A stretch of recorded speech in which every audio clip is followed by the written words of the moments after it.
And it's not it's actually not the orc discussion that you think. It's about actual orcs from Dungeons and Dragons, the real important discussion. Where's that group I was in with Wick? I'm gonna click on it and see. Where are you? Woke orcs up. Yes, actually, that is actually unironically the thing. Here you go. Oh no, he moved it. What day works best for you next week? Next week I'm gonna be out of the country unless you can get me a laptop.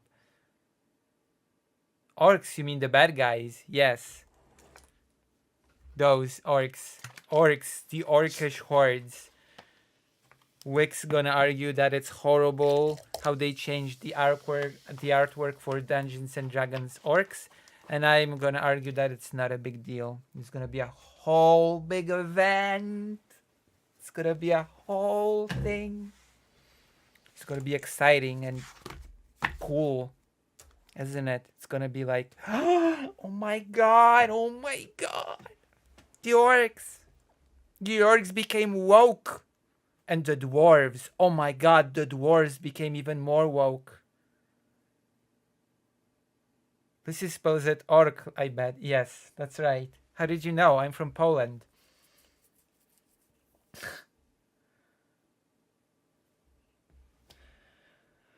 I mean the way Tolkien. Oh wow, Philip August. I guess you still choose to watch my stream over Dragon Ball Z's. Wow. I feel honored that you actually choose my stream over Dragon Ball Z.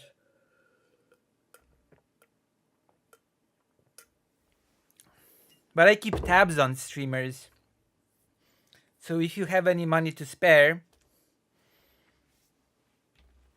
actually, because I keep tabs when it comes to Ukraine related stuff. So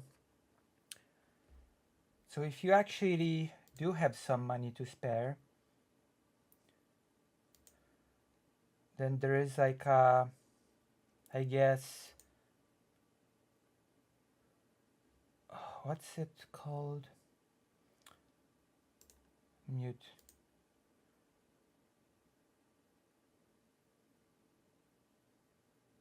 Okay, I'll chat something to you from.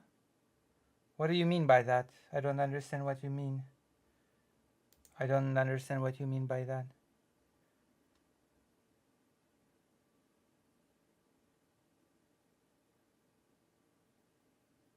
Oh no, I say I keep tabs. I don't watch all the streams. I am aware that they're happening. Okay?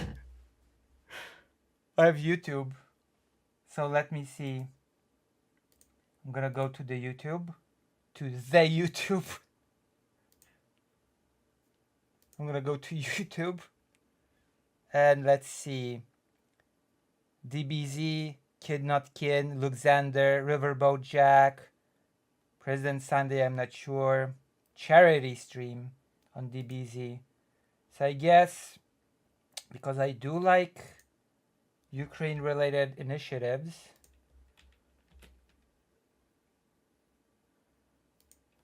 I will share this one since it's like a demining thing. And demining is like important and stuff. Especially since, for example, did you know that Vietnam is still to this day extremely mined? Did you know that ever since the war in Vietnam, Vietnam has still not been demined after all these years? I mean, it's not been that long ever since the Vietnam War ended, but it's still, a lot of it is still mined and dangerous. You cannot go to many places because of the mines. Did you know that? And it's gonna take some time to demine still. So I'm always very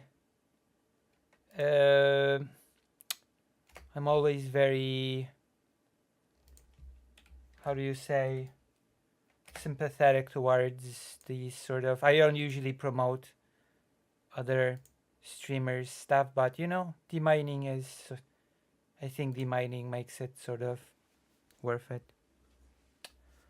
So if you have any extra resource to spare to help Ukrainian forces to, like, how much of Ukraine is basically mined right now? I think 1/3 of the country, that's the estimate, is mined or more. There are estimates that say it's more. It's gonna take like some say that it's gonna take 100 years to complete the demining of Ukraine. So we're not gonna be alive for a Ukraine that is completely demined. That's basically the gist of it. The next generations are gonna be witnesses to mine-free Ukraine, and that's sort of like a estimation that doesn't take into consideration that the war is still going on, that more mines are still being placed, and of course, this estimation does not take into consideration that future conflicts might still erupt in which even more mines can be placed. But yeah, it's always support demining. And also, if you can support things like medical supplies, that's also super important. There's this Polish uh, field medic that I follow on Twitter. I went to his lecture in a Polish city. He went back to Poland for a bit and he gave a whole medical lecture on how field work works in Ukraine, and was a very specific, very technical speech, because I actually made it only to the end because my train got late, but it was at a medical school, which meant that it was very technical. Like, it went into the details of what sort of injuries soldiers sustain, what sort of procedures you go into to save the soldiers, and he also went into detail on the problems of Ukrainian bureaucracy when it comes to field medicine, how it could be great to update certain standards when it comes to um, field medicine in war, but it's difficult because the proper paperwork is not always being kept, and without proper paperwork you do not have this reproductivity factor, which is important when creating new standards. You see? Do you understand what I'm saying? Do you know what I mean? Now I got into it. I got into a whole ramble, about medical field work. But I do have a lot of sort of sympathy for those, especially volunteer doctors that go to Ukraine, to the very most dangerous parts of the battlefield, to the trenches. And they get shot at, they get shelled. Russians don't care that, technically speaking, you should not target medical personnel during war. They actually super targeted, because if soldiers cannot be evacuated to get treatment, then that means that they cannot return to the battlefield. And that is why Russia actually does target both injured personnel that is being evacuated and doctors that treat patients. Just so you know, it's unfortunately a thing that happens. Very recently, one of the doctors that work with the medical field medic that I follow actually got hit pretty bad. Like, his leg got hit pretty bad, but I'm pretty sure they were able to save the leg, to stabilize him and send him to Poland for further treatment.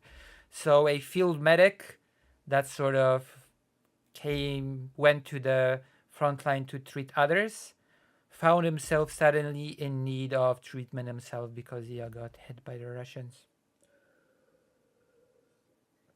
And that unfortunately will happen.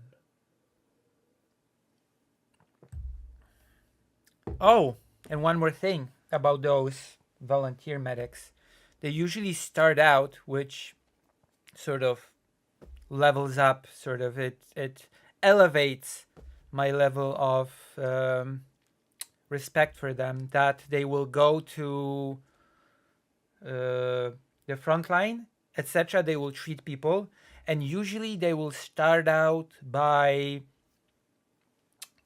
covering all of the medical supplies from their own pocket. You know, they will buy all of the medical supplies from their own money. Usually, those sort of medics do not receive. Well, let's say they're from Poland. They will not receive any support from the Polish government, and they will not receive much support from the Ukrainian government either. So they will go and they will sort of um, buy all the necessary equipment that they need to treat Ukrainian soldiers from their own personal money, which is pretty admirable if you think about it, you know? Like this dedication to saving lives. And then once, because the doctors who spent a lot of their time at the front line do not have infinite amount of money, so once their own money sort of starts running dry, and you also need to have money to survive yourself, right? You need to, I don't know, have basic things like roof above your head and food, stuff like that. So they usually end up resorting to fundraising. They usually start fundraising sooner or later once their own money starts running short. Usually create fundraisers for, well, medical supplies. Sometimes it's also for medical vehicles, because it's not always ambulances in which um, the wounded are evacuated in. Sometimes it's repurposed civilian vehicles. It's pretty bad once the battle vehicles have to be repurposed for the sake of evacuating the wounded, because any vehicle that is used for that is a vehicle that is not used to fight. So that is also a dilemma of sorts. That is always taken into consideration. See, isn't that great? We're talking about the realities of field medics in Ukraine while watching President Sunday's face. How are we feeling about that? How are we? What's the atmosphere in the chat? Because I've noticed that once I went into this whole rant, the whole chat just went quiet and didn't write anything. When I was blumbering, and I don't know, losing windows and making mistakes, everybody was commenting on that. And now, once I've started a whole spiel about the field medics, everybody went silent. Is it because everybody went to donate to the demining effort? Everybody's silently filling out the everybody's just silently filling out the donation page on the demining thing. Is everybody just donating to the demining now? I just don't know what to add. You can add anything you want, and anything will be great. So yeah, if I think of any more rants to do, then, but yeah, do consider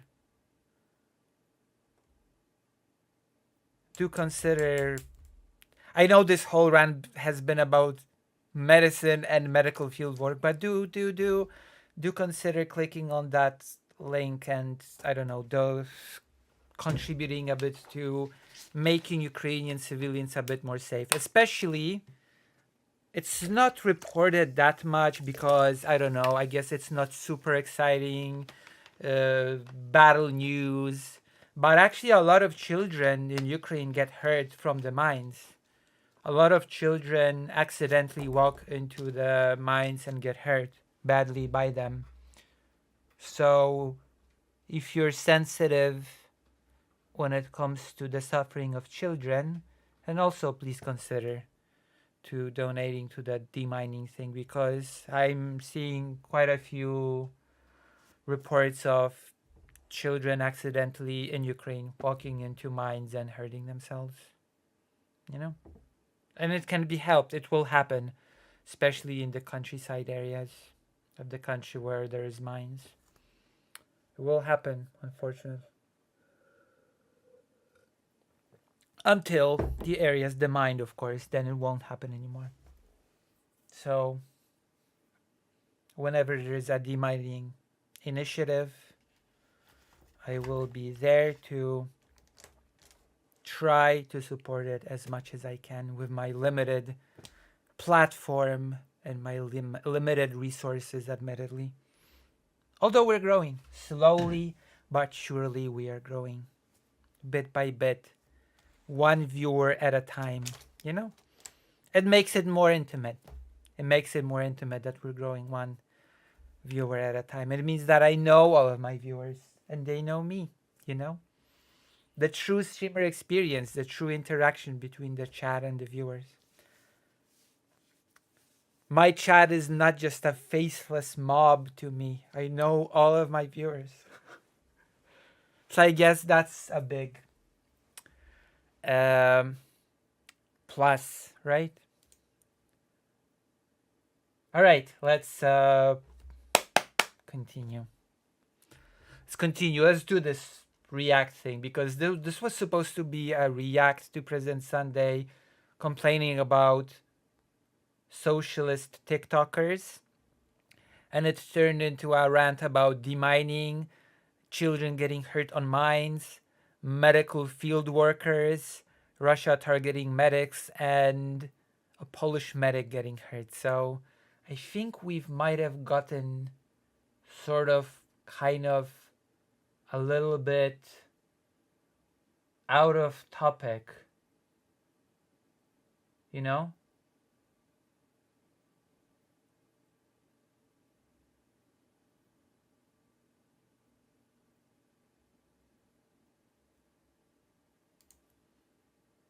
Okay, let's watch.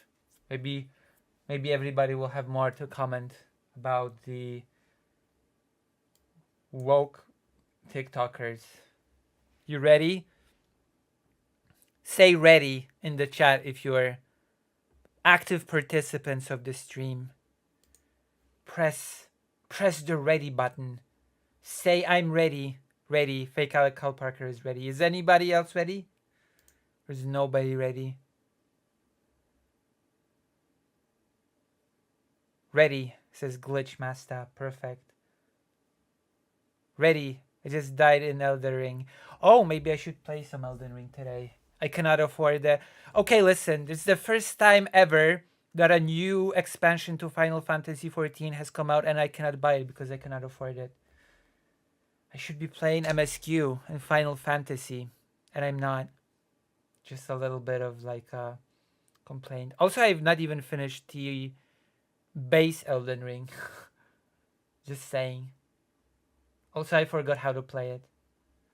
That's okay. That's neither here nor there either. What will happen in Ukraine if Trump wins? Well, there's a high possibility that if Trump wins, he'll just give up Ukrainian territory for the sake of quote-unquote peace. That's basically what... He'll just massacre the whole thing. I'm not sure if I want to think about it. Let's just think about woke TikTokers for now. Then we can talk about... Because we're going to be talking about Biden. So... I guess... It's inevitable that we'll also be going to talk about...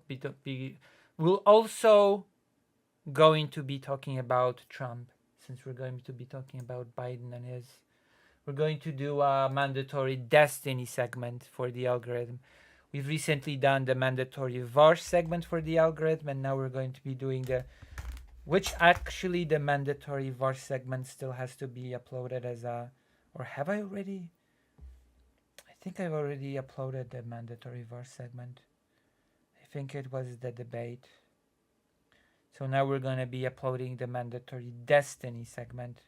So I have to leech like a leech out of those bigger creators.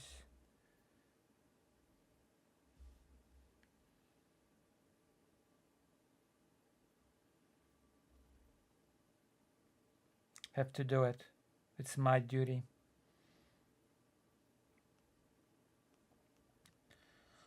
Okay.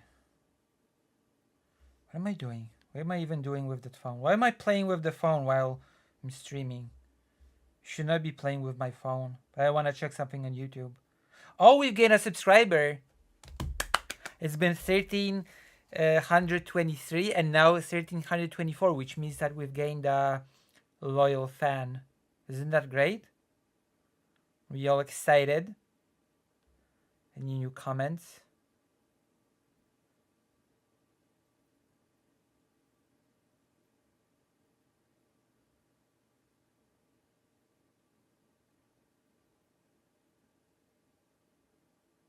Oh, damn. Santander Bank has abandoned 500 QL generators in Bletchley, Milton Keynes, but they won't donate them to Ukraine. Interesting. Interesting, because I might actually be using that bank in order to get a battery, so that's some karmic justice. Okay. Mandatory husband alert. True. I hope to be getting tons of viewership and, I don't know, donations during the mandatory Destiny segment or something. Destiny is going to be talking about Biden.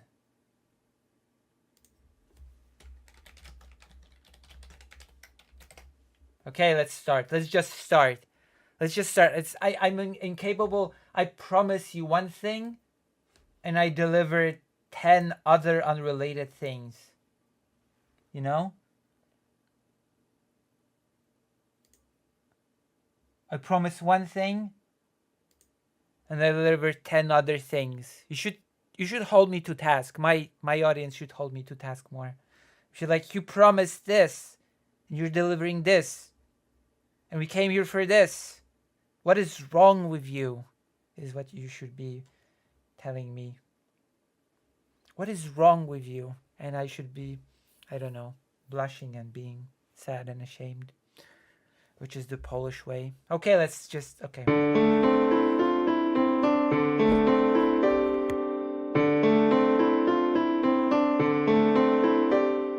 Okay, just watch this. This is beautiful, okay? Is it beautiful?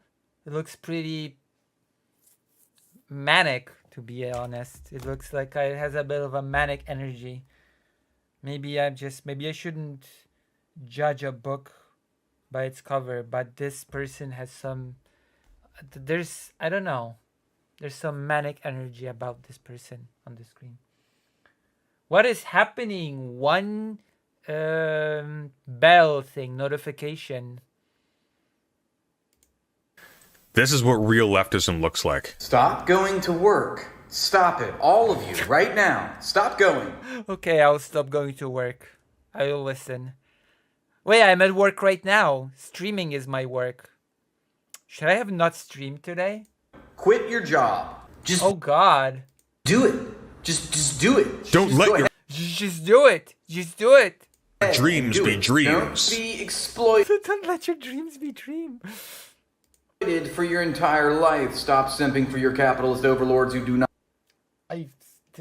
This person scares me, quite honestly. This person terrifies me. Is it okay if this person terrifies me? Is it okay for me to be terrified by this person? Be a little bit scared? Maybe they're perfectly friendly in real life. Maybe, like... Oh, there's the fly again. The fly on the wall. Maybe it's just perfectly fine, you know? Maybe it's gonna be okay. Somebody should go to Vosh and suggest that he should raid me or something. Since I've reacted to his debate. It should be like, you know... Raid me, Vosh. It's your duty. Okay. Let's just... Not love you or protect you or like you. They will melt What? Who will not love me and protect me? you down into biomatter and use you as jet fuel for the next flight to space if it came down to it. Stop loving capitalism. Why is he talking like a robot? Why are his eyes rolled so much up, you know. This is something. This is something, and I'm not sure if I like it.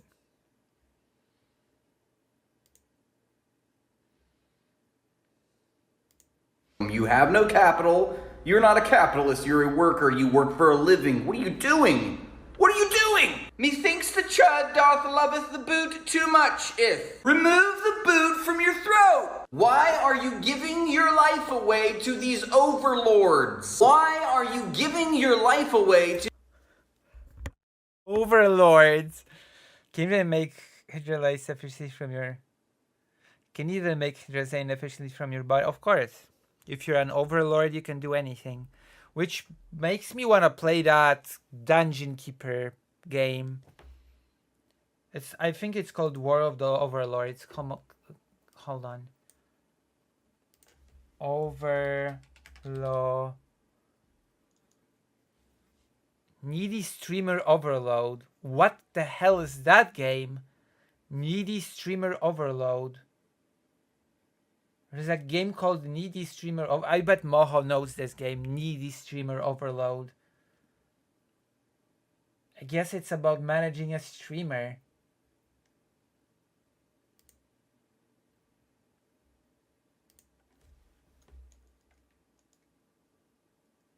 A Japanese name. Let me just change it to check the store. Needy Streamer Overload is a multi-ending ADV. Overwhelmingly positive. Oh my. Maybe I'll just look it up.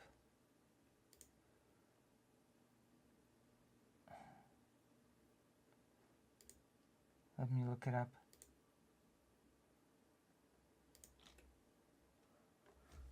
Needy Streamer Overload. Can you link that Polish medic somewhere later? Oh yeah, of course. I can link him right now. Of course. Why? Are you curious about him? Oh my god. I think I like something of him. The fly is here.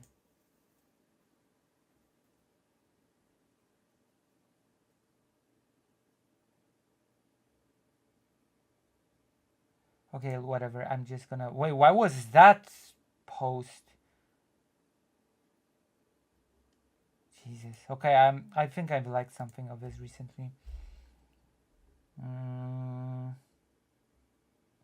Where is he?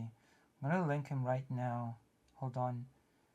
I'm gonna find him in a second. Don't worry. I'm gonna... Oh my gosh.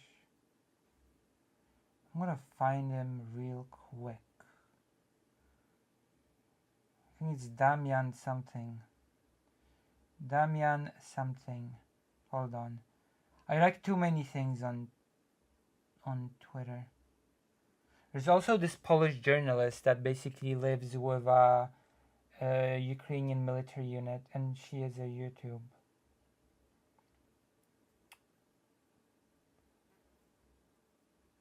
It's been the anniversary of the formation of the Polish-Lithuanian Commonwealth very recently, but let's focus on finding the medic. Oh gosh, the fly, the Lord of the Flies. Please donate so I can kill all the flies. Oh my gosh, when was the last time I liked anything from that medic? Okay, I'm just gonna look him up. Damian. Oh, it's Damian Duda. It's the name, the same surname as the president. Polish combat medic. So I guess I'm just gonna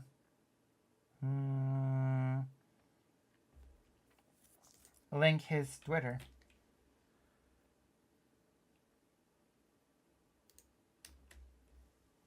It's kind of weird.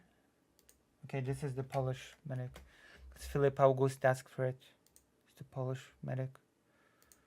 Okay, I'm looking at the... what is the Japanese name? I'm not sure. But it's like you manage a streamer. I think the... I think the Dungeon Keeper...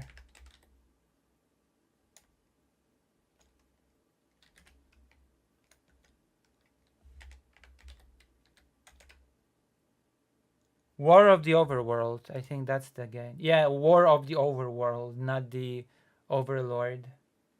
Overworld. That's the Dungeon Keeper game. We could...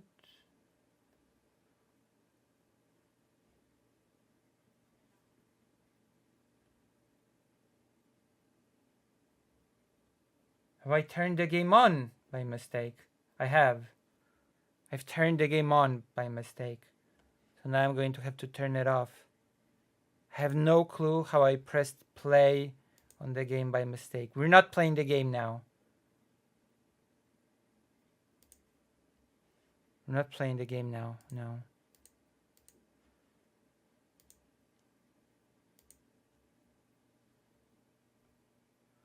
We're doing a segment. President Sunday. To these parasites. Our best friend. But yes. Parasites. Why are you giving your life away to these parasites? Why are you? That's a good question. It's an excellent question. Why are you? Parasites. There is something called a spine. Grow one. In case you didn't know, you don't... I have True. Starve for your spine.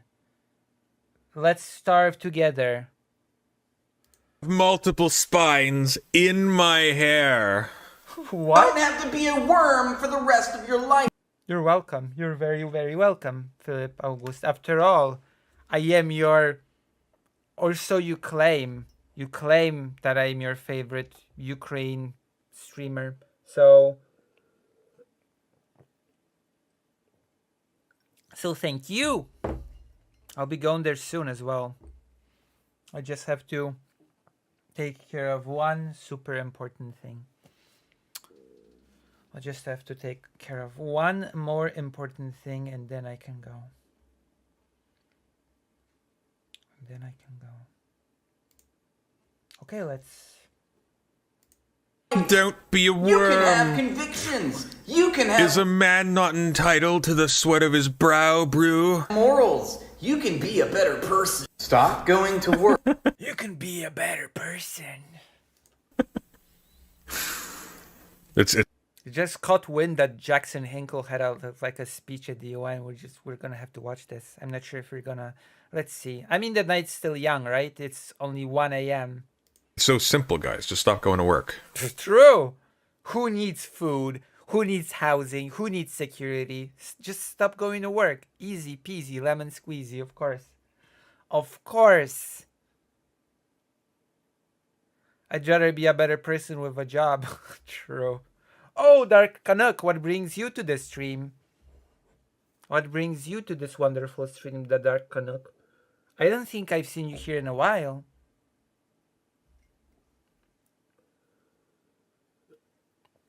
Don't be alarmed by my questioning. I question everybody as to how they found the stream and, you know, I think you've not been here for a while. In a while. My favorite Polish person, really? Nice, thank you. Thank you. You should consider joining the White Forest page and help me to get a laptop to stream from Ukraine. Ruthless interrogation time, that's true. I'm actually very advanced in working on a battery. So I'm working on a battery right now. And I also would like to be able to work on 2 other things. A laptop and a camera. That would be swell if I could.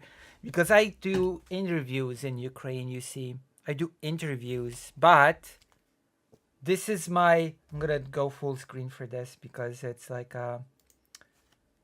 This is my tool for interviews. What do you need a battery for? I need a battery for blackouts that happen in Ukraine a lot.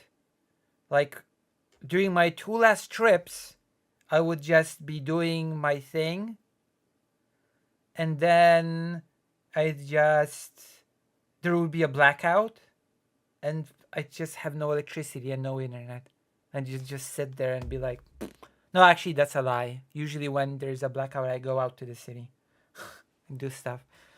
But because a lot of businesses have those super loud electricity generators, so whenever there's a blackout, the city becomes loud with the noise, because there's a lot of electric generators that use gasoline, which are very impractical to use indoors. Actually, I found you for President Sunday. Oh, you're a President Sunday watcher. What other streamers do you watch apart from me and President Sunday? So yes. Yes. What other streamers do you watch? So yes, as I've said, I would like to have a camera so that I can do interviews with something more than this. A Motorola phone, you know? It would up my professionalism a bit. Just a tiny bit, you know? So tiny little bit would up my level. I don't even have a microphone to attach to this thing, so I basically just point it at people and hope for the best, that the sound will just catch correctly to the phone.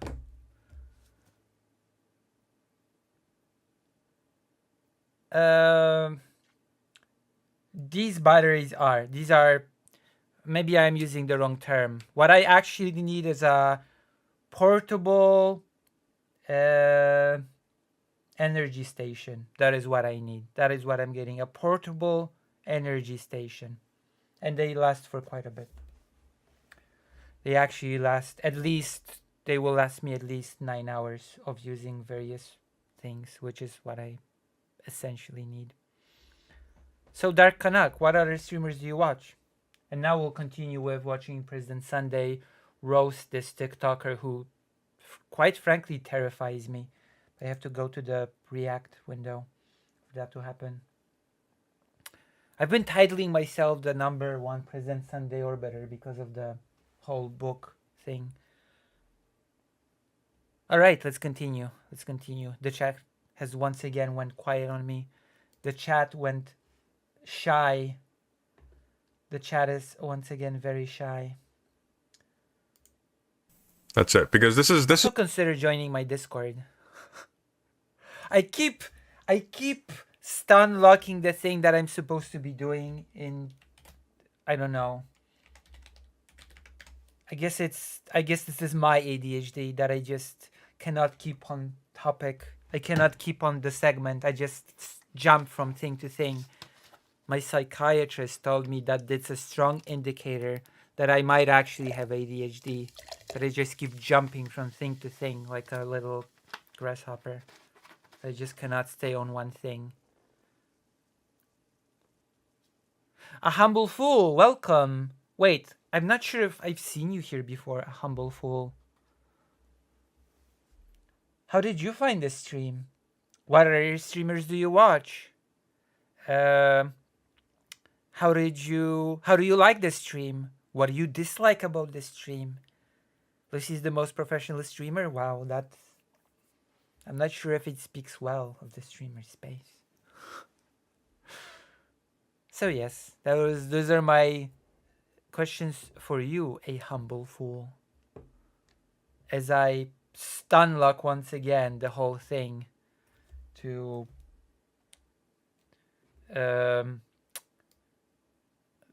recommend that you join the Discord and make the Discord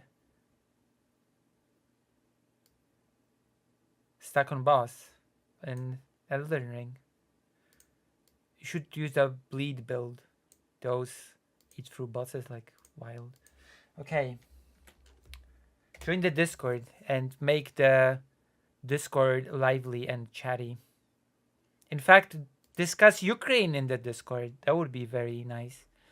Alright, let's continue. Let's continue looking at this socialist TikToker that horrifies and terrifies me to no end. To no end, indeed. This TikToker terrifies me. And amused as President Sunday from what I'm seeing with his body language. Okay. This is, as everyone knows, as Karl Marx wrote, capitalism does not involve economic exploitation, which is why workers and capitalists both enter as equal partners in the marketplace. Which is why workers, if they get a bum deal, can just go home and not go to work anymore. True. That is how that works. Because that's Sunday, stop the stream, stop working for Google. True. Stop the stream, Sunday. I should... No, I will not stop the stream. I give myself up to the overlords, okay? I need money to live. Or something. but money. True. Well said, but money. Money. Always sunny. But money. Oh God, you can tell how little of that Oh boy. I read, by the way. Look how early that bookmark is in. Oh God, but there's more. There's even more. It's not out. It's not over. We've went through 2 minutes of this video, and so far, not very much has been commented by me on the video itself. It's been just a stun lock after stun lock after stun lock. Books ain't cheap, hey? They're not. But I've actually, this book collection is actually an inheritance. It's basically a book collection that my grandfather and my father built. So my father died of COVID at the very end of 2020, and so I have inherited his library. This room was the room in which my father would work. Was his work room.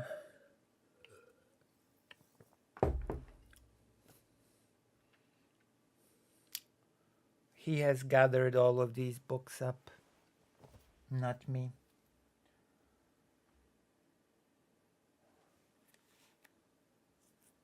So I actually don't even know a lot of these books. I'm still discovering a lot of the titles. There's a lot of interesting titles in here, but basically a lot of them are still a mystery to me. I still have to look through all of them. A lot of them are history, which is like there's a really huge history bent in my family. On both sides, on my mother's side and on my father's side, there's a huge history bent when it comes to interests. All right, let's continue. Also, you haven't told me, the Dark Kanak, what other streamers you watch. But also aren't like expensive. Depends on the book, of course. Yeah, there's this. Basically, like in the Jewish Institute of Sciences, I guess. No, of History. The Jewish Institute of History. Some books. I've gotten some books about Polish Jewish history that are 500 pages thick and cost me $1. You gotta admit, $1 for 500 pages book about history is a pretty good deal. You will admit that. My grandma ran the local library in our village. I got them all when she passed, and I have my mother's horror and psychology books after she passed. Yeah, see?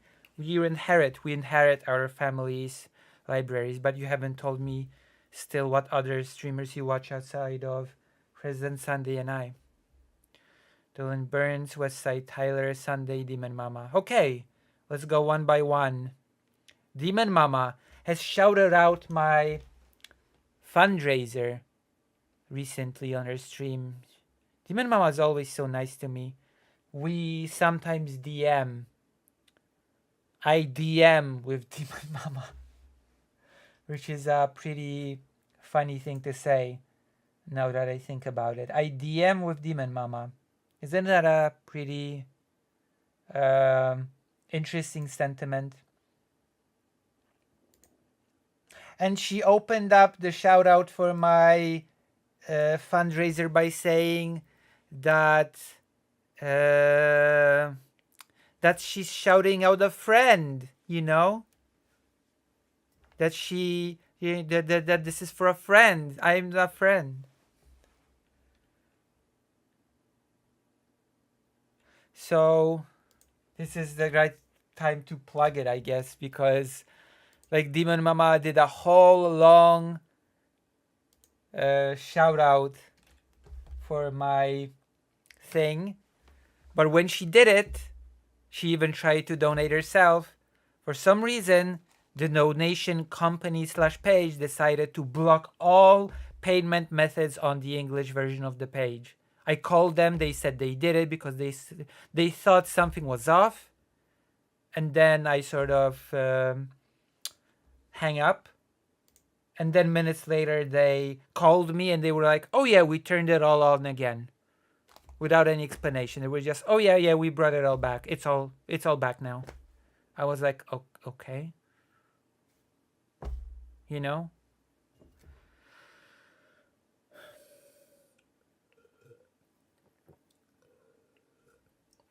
So that's a bit annoying. So Demon Mama sort of shouted out. President Sunday, together with Demon Mama, organized a big fundraiser for my mom when she had her big accident.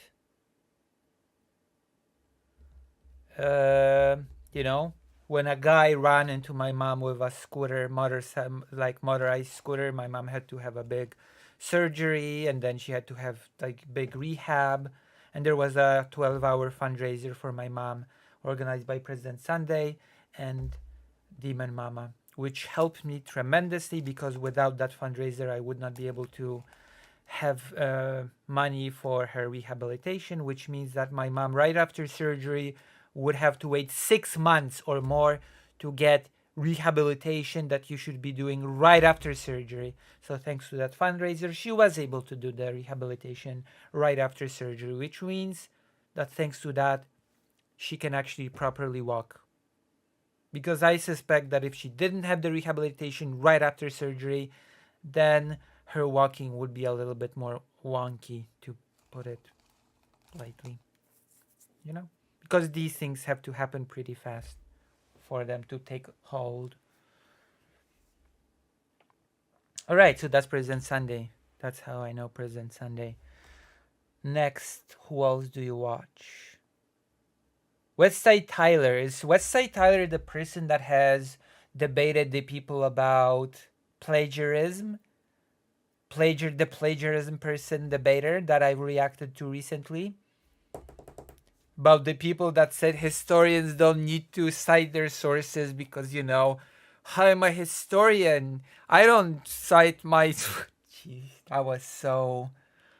I don't cite my sources. I'm a historian. That's what we do. We just steal things.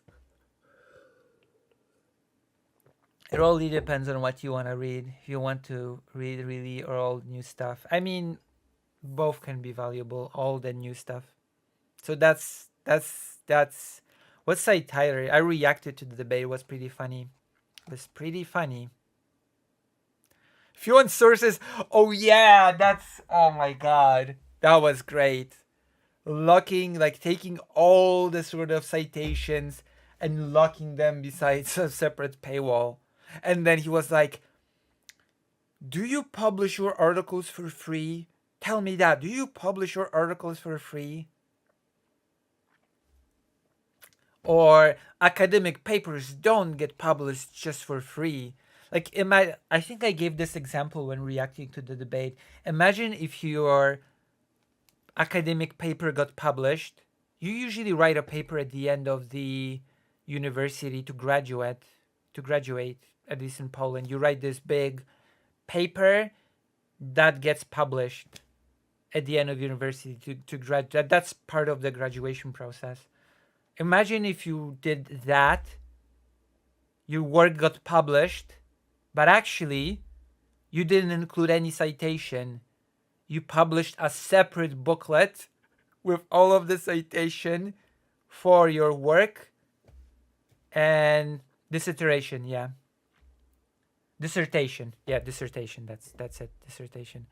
So you would publish a separate booklet with all the citations, and you charge for it to get a perfect set of the dessert. That's just wild. So I guess, but I'm just gonna say one thing. You're probably never gonna see me debate like Westside Tyler did. You're probably never going to see me go as aggressively on somebody else's. My debates usually turn into friendly conversations. I've only had so far debates that have turned into friendly conversations. But I've not had many debates. I've had a debate with Lonerbox. I'm not sure if you've seen that one. I've had a debate with food shops. And that's about it. Alright, and finally Dylan Burns, the Ukraine streamer. So he tackles the same subject matter as I. Competition. Competition streamer. So, I guess, what was the loner debate? I had two debates with Lonerbox. One debate was about when the Holocaust happened, which apparently the topic has reemerged because I argue, like Marian Turski, there's this well-known Polish Jewish historian who also happens to be a survivor of Auschwitz death camp, a historian. He's 90-something years old now. He has coined something he calls the 11th sort of commandment. Do not be indifferent. The 11th commandment, do not be indifferent. And he explains that Auschwitz did not fall from the sky, that the building blocks for Auschwitz have started all the way back in Germany, like with simple things like bench laws, that Jewish people had to sit on separate benches from German people, that those laws sort of slowly escalated, and that it primed the population for being indifferent when it comes to causing suffering and death to Jewish people. You know? It makes perfect sense. So, in Marian Turski's view, the Holocaust started basically with this build-up to the actual final solution. But I guess, and that's basically the debate that I had with Lonerbox, which actually turned into a friendly conversation. You can sort of look it up. The second debate I had with Lonerbox was about Gaza a bit, because I watched his debate with Kevin Logan, and I had some disagreements, and we sort of talked about that. That was a more recent thing. So that's Lonerbox. Food shops, I debated on genocide as a concept. So I guess this topic of when the Holocaust started has re-emerged recently because aristocracy has resumed streaming, I guess. And she said on her stream that anybody that says that the Holocaust began before 1941 is just being played by the Qatar propaganda, which is a strange statement. I guess I would like to get on the aristocracy stream now and talk to her about that, because I don't know. I'm not sure if I would categorize the 90, I think 3 at this point or more year old Polish Jewish historian who survived Auschwitz as a victim of Qatar propaganda. He's a pretty well versed historian, you know? So I guess I wouldn't mind going on her stream and sort of, as a Polish Jewish person, okay? I would not mind going to her stream and discussing that. You know? And with Lonerbox, I basically, in the newer debate, I've actually argued, for example, that cutting off electricity to a um, population does constitute a crime because a lot of critical infrastructure depends on electricity. So I sort of, my position was that cutting that off from civilian population does constitute a crime in my view. So like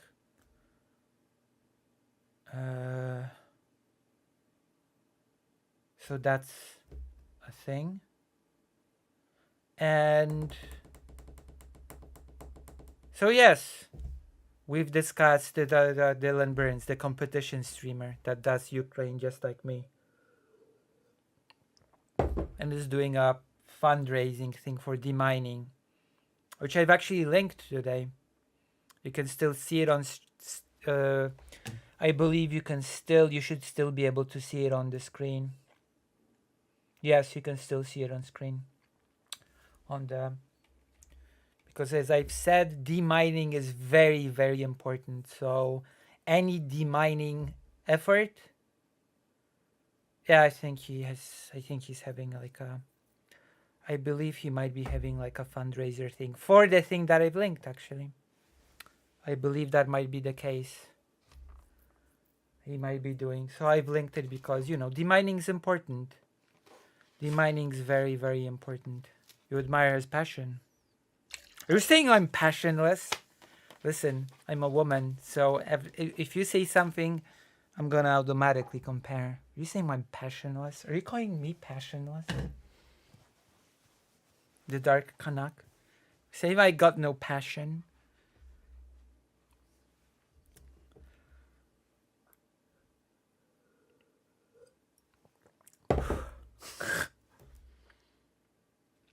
But yes, do go to that link on the X platform and do contribute to that demining thing. It's very, very important because demining takes a lot of time.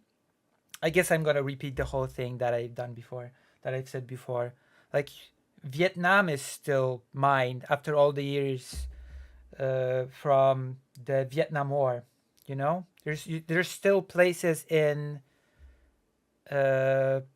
Vietnam where you cannot go because of the mines, and I see a lot of reports in Ukraine about children getting hurt by mines, walking incidentally into places that are mined. It will happen. Children are not well known for their sort of, especially the younger children are not well known for their sort of, coolness of, demeanor. So they will run to places to play, and they do look like toys as well. That's a whole factor as well. So a lot of children actually get hurt as we speak from the mines. So demining is very, very important, as well as of course medical equipment, but that's neither here nor there. I already did a whole rant about medical equipment today as well. So for now, go to that link that is still visible in the side chat on the screen of the stream and do support the demining effort because it's like super, super, super important. Especially since many things indicate that Ukraine will not be demined within the next 100 years. So anything that can help in speeding up that process is like worth a whole lot. I enjoy your passion as well. I would not watch. Thank you. I don't know, my hands are dry. I've been looking for a while. I discovered you through Vosh shouting out your mom's fundraiser. Oh, so you're all the way back from the fundraiser. So you've seen the fundraiser for my mom, which reminds me, this is a very interesting that you found me from the fundraiser for my mom because my mom actually goes to court tomorrow. My mom actually goes to court for a criminal case.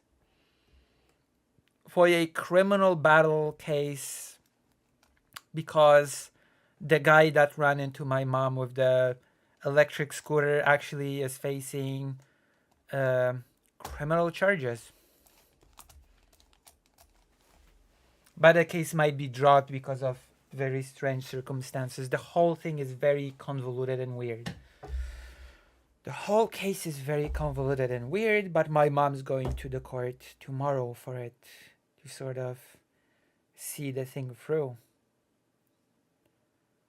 I hope your mom was able to, she was able to recover thanks to the fundraiser actually, because she had the surgery and then she was supposed to have rehab right after, and they told her, yeah, you are entitled to free of charge rehab via the national health care, you know? You just have to wait for 6 months or more. Like, I'm sorry, if you have a surgery that renders you unable to walk and you have rehab 6 months later, then it's gonna probably affect the way you're gonna walk. Enjoy your sass, your electric interests, your good politics, and your nonsense attitude. I hope your mom's legal team absolutely crushes him. It might be very difficult because that person actually has issues of his own and has a lot of sort of, what's it called, medical diagnoses that sort of indicate that that person does not necessarily completely control what he's doing. That's basically the thing, which is why the whole thing will probably just go in the direction of dropping the case. We'll see. I mean, I can sympathize with a person having certain problems and not being completely in control of what they're doing, but at the same time, I'm not a fan of my mom being hurt. And I'm not also a fan of, if someone has trouble sort of controlling what they're doing because of certain mental or otherwise health issues, then I'm not sure if they should be left sort of unsupervised to roam the streets and potentially hurt other people, you know? I think that might not be a controversial sort of statement, that if there's a risk that someone might just hurt somebody else, they might need some sort of supervision, you know, to make sure that they won't. Because in this case, he did. He ran into my mom and told her that she should just get up when she couldn't. And then in a police report, he apparently said that he did it for fun, and that was hilarious and very funny. So...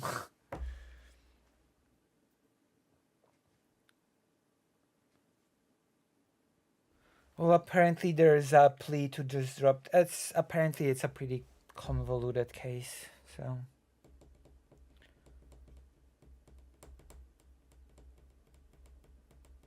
but yeah, in one of the reports, he said that he did it as a prank, and it was hilarious. A hilarious little prank. Also, like, yeah. So yeah, that's basically yes. So yes, go to the Twitter thing that's on screen and donate to some demining, because as I've said, my ADHD means that I just jump from topic to topic like a grasshopper.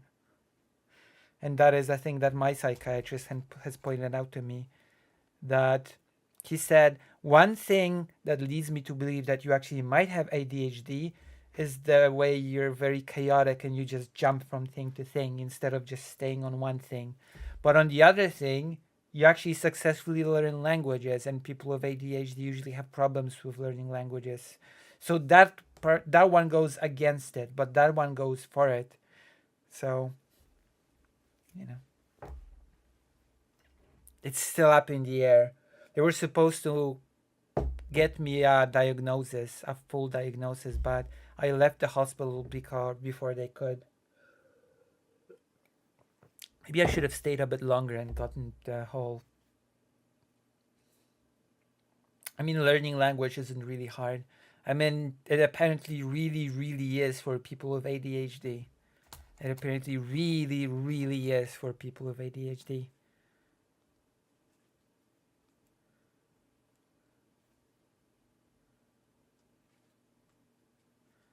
See for yourself, language is such a slog for me.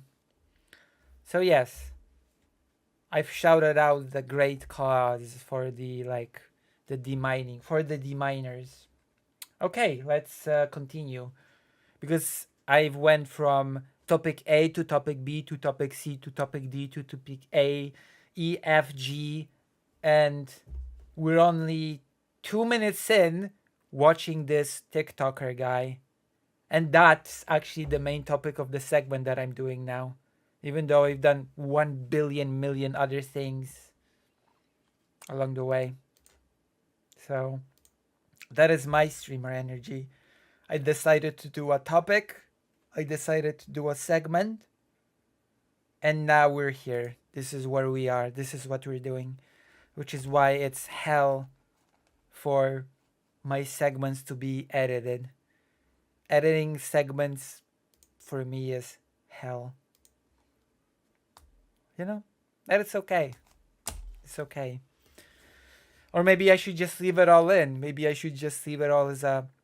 Gosh. But then I'd actually... If I were to leave this all in, I'd actually have to make proper timestamps for this. Because otherwise it just makes no sense. Alright. Okay. Let's continue. But wait, there's more. There's even more. There's more. There's more. Let's see here. Oh, yeah. Oh, yeah. Okay. So basically the first thing was quit your job. Just quit your job. Don't go to work. Okay, here we go. Okay, here's your surplus labor Okay, value. here's your surplus labor value. You earned it. No thanks, commie. That belongs to my boss. What? What is this? What's happening? Oh boy. No thanks, commie. That belongs to my boss.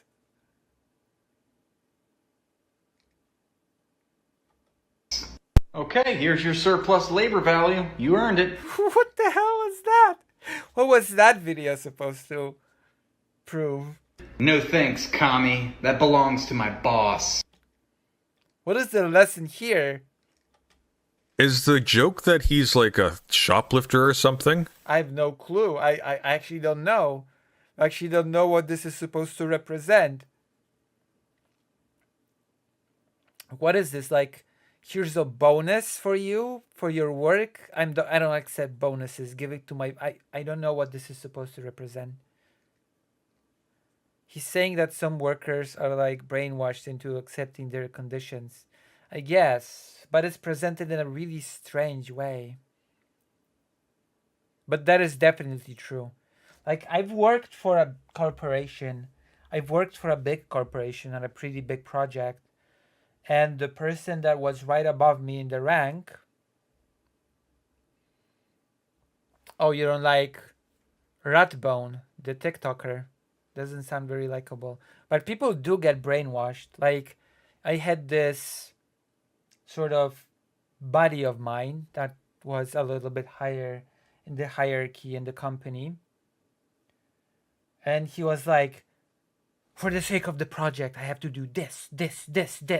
I have to do this. I have to stay after hours. I have to do this extra work, that extra work, that for the project without any extra payment. You know?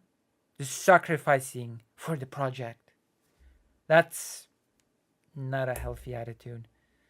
That's basically exploitation. That's I guess that can be an example of that whole surplus value, you know? That he didn't even take any extra pay. He did a lot of extra work for no extra pay, basically. You know?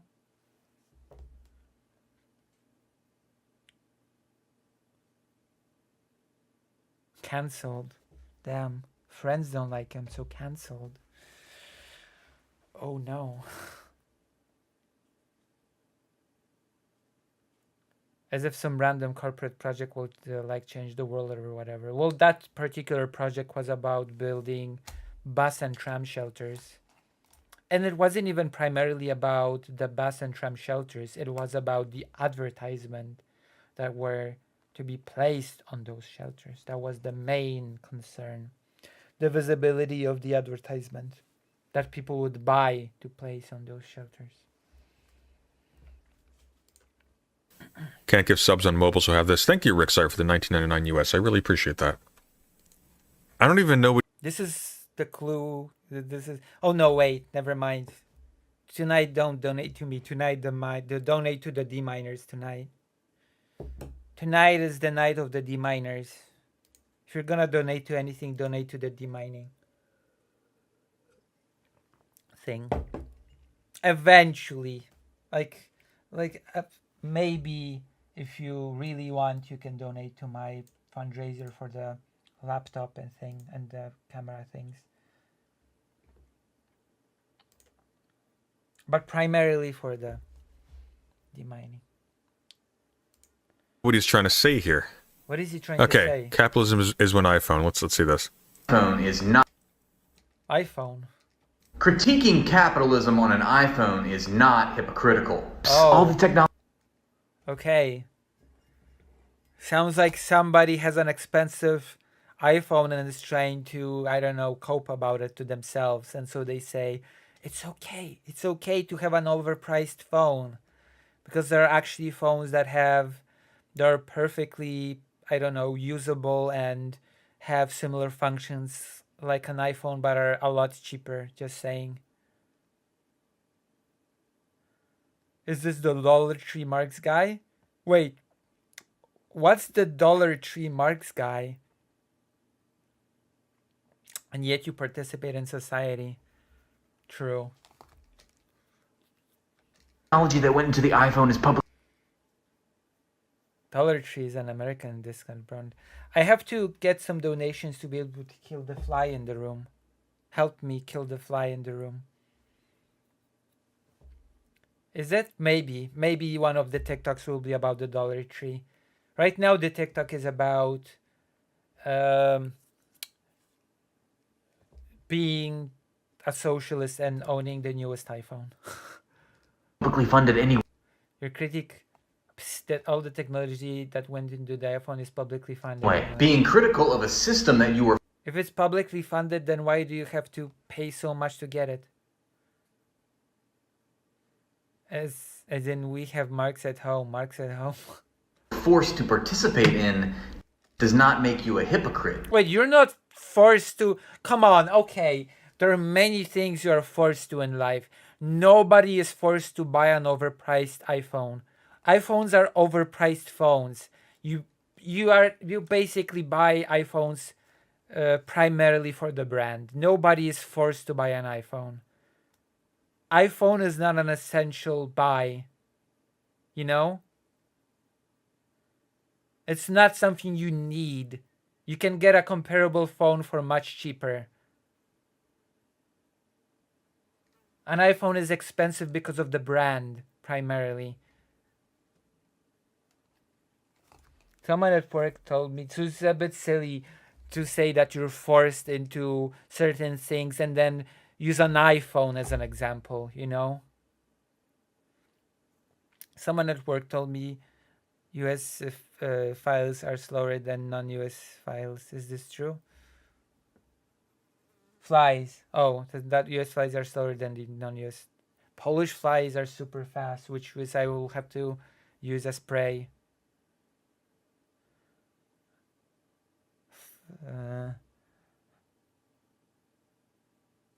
I'll have to. No, I misread it. You didn't mistype it. I misread it. I'm just blind like a bat. TikTok is not the place for quality, nuanced ideas. It is not. Communism equals hating iPhone. Manufacturing consent against China equals capitalism.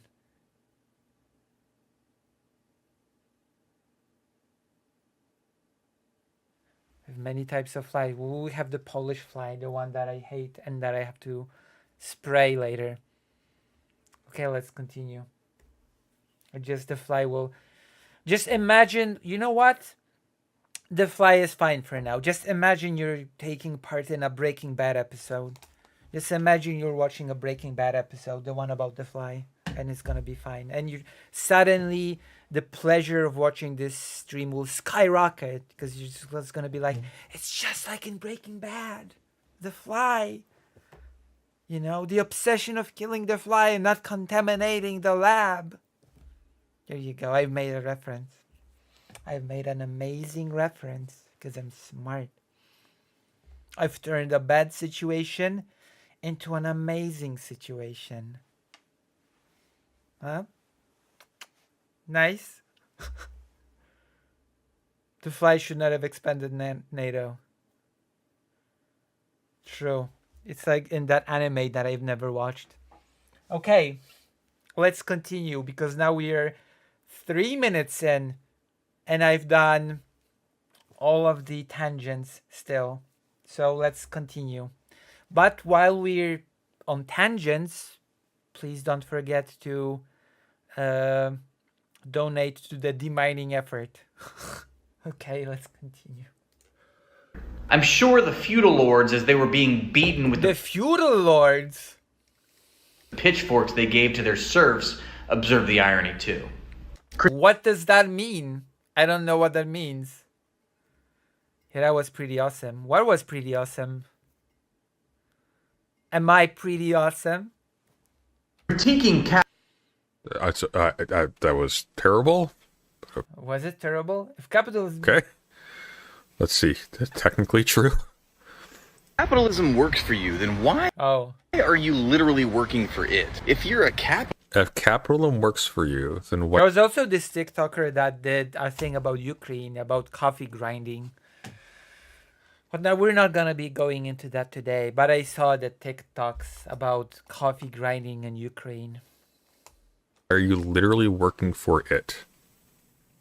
But you're not. You're not working for capitalism. You're working for capitalists. That's the difference. True. Capitalism.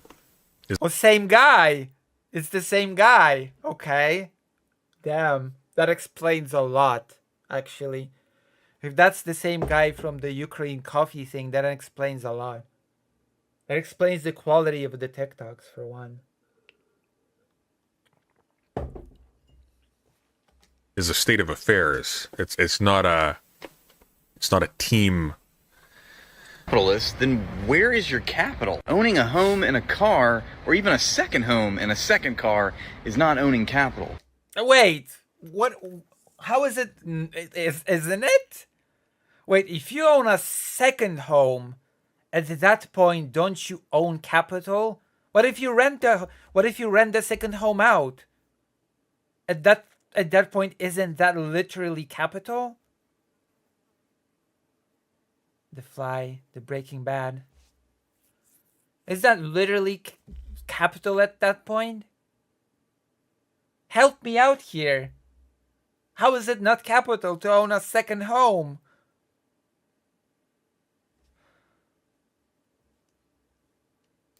Those things are personal property fit for personal consumption. What if you rent out the second home? What then? Checkmate. It's not just private property at that point, is it? That's not private property. Private property is the means of production. Private property is capital. No, they are private property. They just aren't capital. That's the difference. You don't have any capital, so therefore you're not a capitalist. Just like if you're a white person and you call yourself black, it doesn't make you a black person. What if you're mixed race and you present white? Okay, never mind.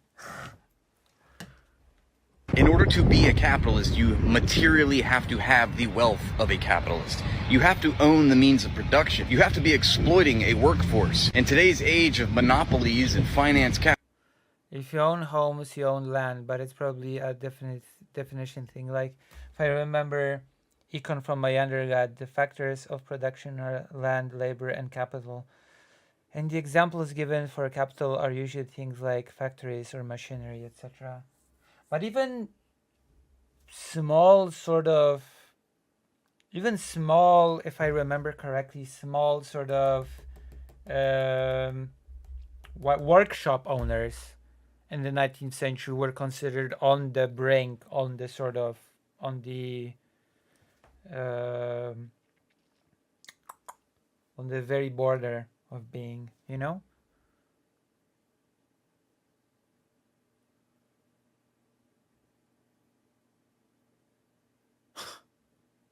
And his hair.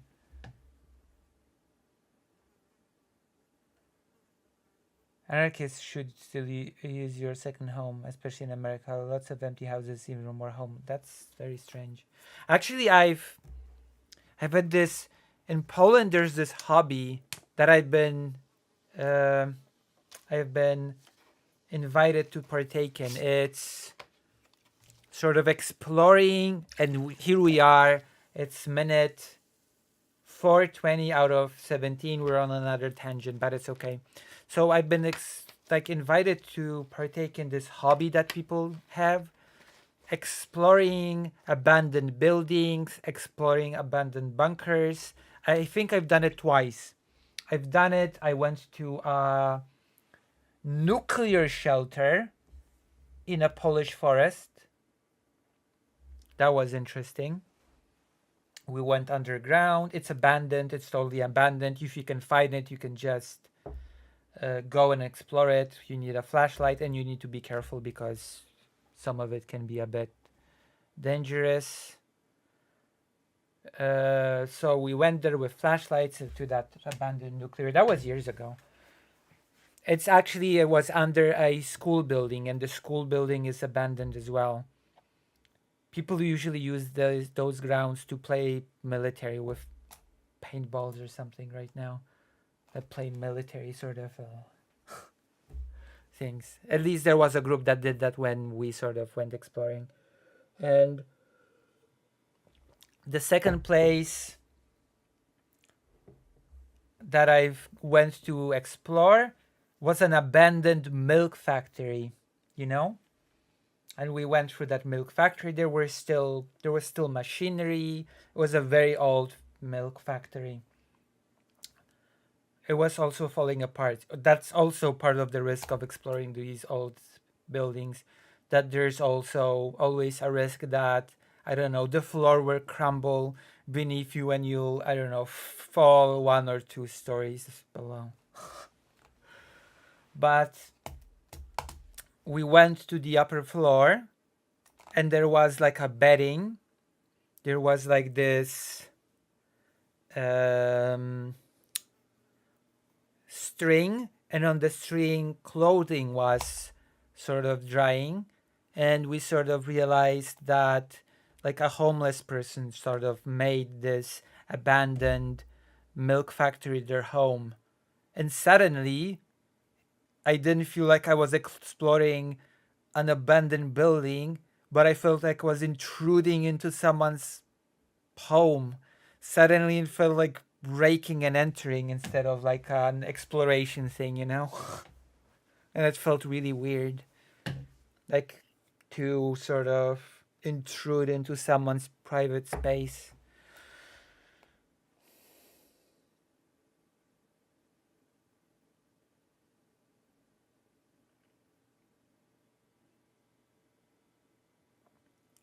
You know? Oh, I usually leave the streams up so you can watch the whole stream. But I love for people to also watch the clips, you know, to watch the segments that are uploaded as clips. But yes, usually people can access the streams. I guess, but it still felt like intruding into someone's private space, sort of, you know? Well, technically speaking, wasn't a common space because the place was abandoned and off limits. So there's also that aspect, you know? A lot of those spaces that you go explore are actually off limits. Because they're crumbling buildings, it's dangerous. It's dangerous to go there because, as I said, the floor might, for example, crumble below you and you might fall and hurt yourself. All right, let's continue Present Sunday. Also see you, Humble Fool. Thank you for tuning in. I hope to see you tuning more. tune in more. I hope to see more people tune in more. To watch my hijinks, the stream hijinks. Lucy Haze stream, the fly stream.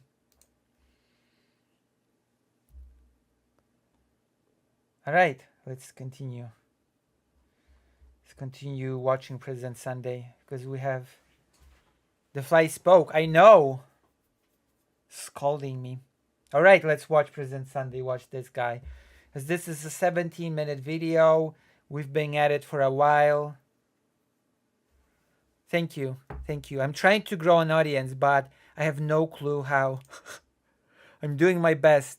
I'm doing my best to grow an audience, and I have no idea how. But you know, listen, I grow my audience one person at a time, which means that I know all of my viewers, as I've said before. It makes it more intimate. With me, you get the ultimate streamer experience with ultimate interaction with the chat. To other streamers, the chat is just a faceless mob. To me, I know everyone, basically. Okay, let's continue. Let us continue. Capital. That means you are a monopolist. You control the entire global A monopolist?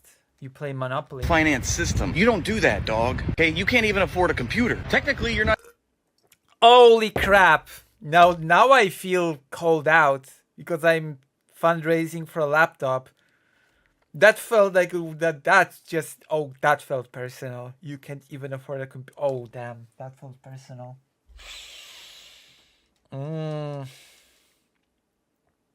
Oh no. That felt like a personal attack on me. Cause that is so. I'm still so sad about Demon Mama doing a whole shout out for the fundraiser and people being so eager to donate, but all the options of payment were turned off by the fundraising page. Do you have a computer? That's right.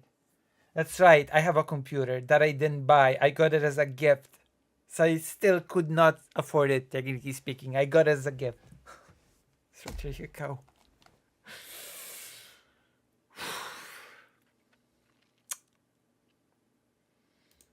Not even a homeowner. Yeah, but individual capitalists don't do that either. Capitalists as a class do, so that's kind of strange.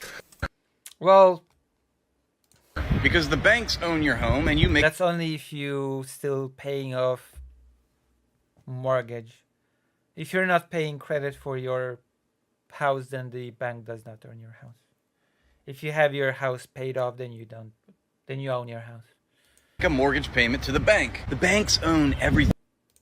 You want to know how I know you're not a Yeah, capitalist? but mortgages don't last forever. At some point, you pay it off. Because the banks own you. Okay? The banks own everything. Unless you control large swaths of the global finance system like a Larry Fink or a Jamie Dimon, then you're not a capitalist, okay? Sorry to ruin your day. More good, hard-working, The banks. sincere working class people need to understand that capitalism is the private ownership of public resources and socialism is the social ownership of public resources. Another way I agree with where he's trying to get, which is that like the bottom 99% have common interest against the 1%, even though the top 10% are way richer than the bottom 90%. I guess. to put that is that the workers control the means of production. Well, I think they wouldn't be... Okay, if you say dog one more time in chat, I'm banning you because it annoys me. Damn. I don't ban my chatters. That's also a thing that I don't do, okay? Unless they start throwing slurs at me. Which is okay. It usually only happens to me with Polish viewers, interestingly enough. The only time I got hate and bigotry was when Polish viewers decided to tune into my stream.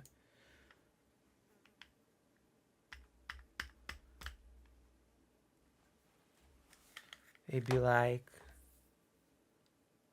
why don't you cut your hair, dude? Cut your hair. Cut that hair of yours, dude. That's the much That's the soft side of the things that they would write in Polish to me, but you know. It wouldn't be the private ownership of public resources. It would simply be the privation of land, right? Because it's definitionally not a public resource if it's private. That's what that means. Public means communally held by a community. Thank you for that. And not lazy capitalists. Don't cut your hair, it's lovely. I know. There are people that appreciate my hair. Certain people. Hey. Who don't work. I really just want you to hate capitalism as much as it hates you. Land should be exactly. Land should be a public resource. I think it was Karl Marx, actually. I don't know if he figured this out, but he posted the thing. Yeah, here we go. Because he posted this. So apparently, it's this guy here, Andrew DeBise, and he works at a really expensive private school, which apparently costs $20,000 a year for tuition. Damn. So it's like, what really rubs me about this the wrong way isn't so much that it's like a dumb, annoying, privileged lefty guy telling people. Although the Ukraine things are the worst. I think the Ukraine TikToks by that person are by far the worst. To not go to work because they can just live off their servants, and I mean, there's also greed. Until they I don't know, until the revolution comes about. What really annoys me about it is that it's the weird arguing about how extravagant wealth, like he's talking about multiple homes. Yeah, I know. Multiple homes. That's a very strange argument. What does he have to say about Ukraine? Should we watch the Can somebody link me the coffee thing?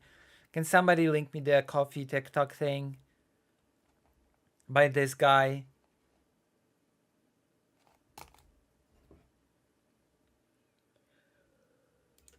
Extravagant wealth. Oh, and if you link it in the side chat, it will only appear in the side chat. YouTube hates links and just eats them right away.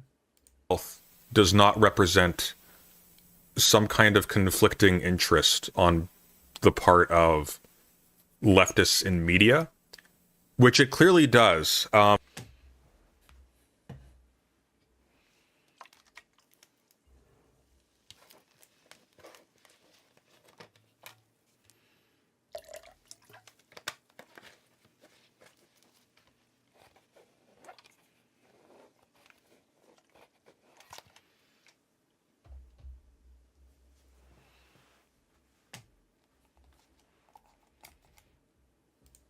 The fact that you are raised under specific circumstances to a life of ease and luxury means that you have a specific interest in not performing actions that will actually radically alter that state of affairs. True. That doesn't make you ideologically hypocritical. Like, you can still like hold these positions consistently, but it's like, I don't believe that you're not captured at that point, right?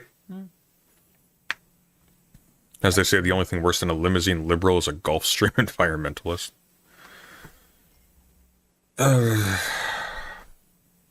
He's not someone who ran the cornfields to put his daughters through college, that's for sure. It's just embarrassing. Like, it makes you think, oh, is this like an op or something? True. Like, no, he doesn't have a point. Also, just to be clear, like, this is kind of important. There's a bit of a debate about like I wonder if President Sunday is gonna watch any of the Ukraine TikToks. Maybe we don't have to look for the coffee thing. Maybe President Sunday will just watch it here. Like, the video is still young. It's still just 7 minutes out of 17. There's still 10 minutes left, so we might still see some of the Ukrainian ones. Whether or not something is private or personal property. These distinctions are not like holy writ because they come out of Marx. Like, Marx doesn't have a monopoly on the definitions of these terms. True.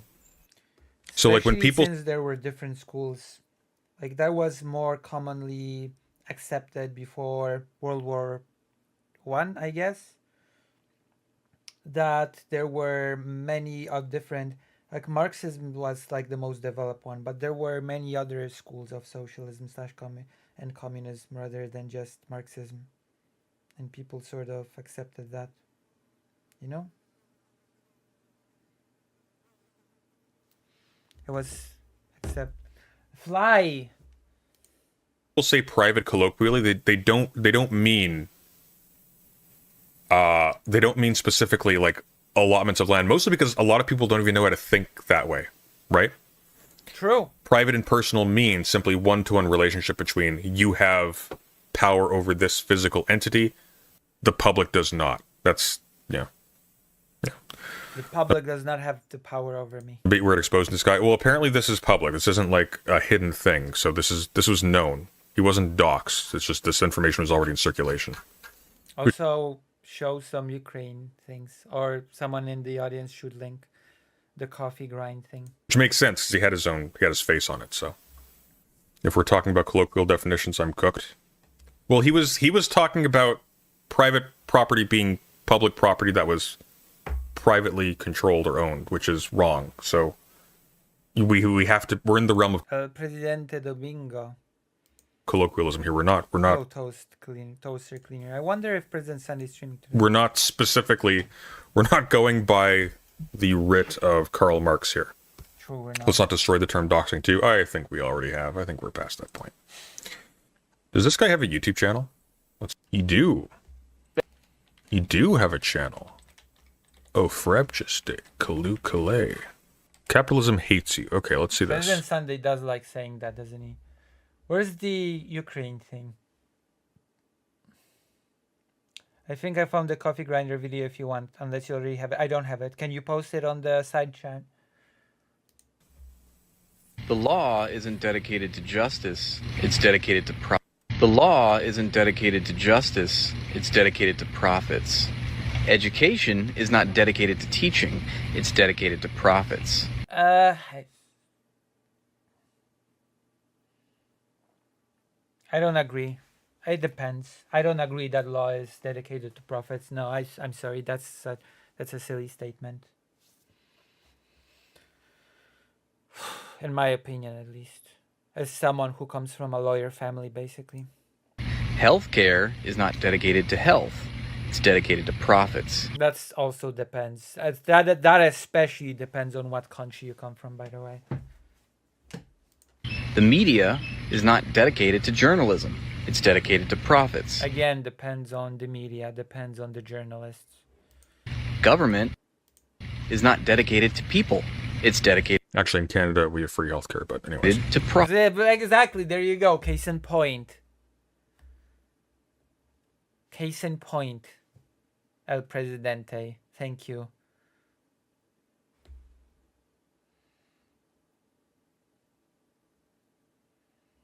You know?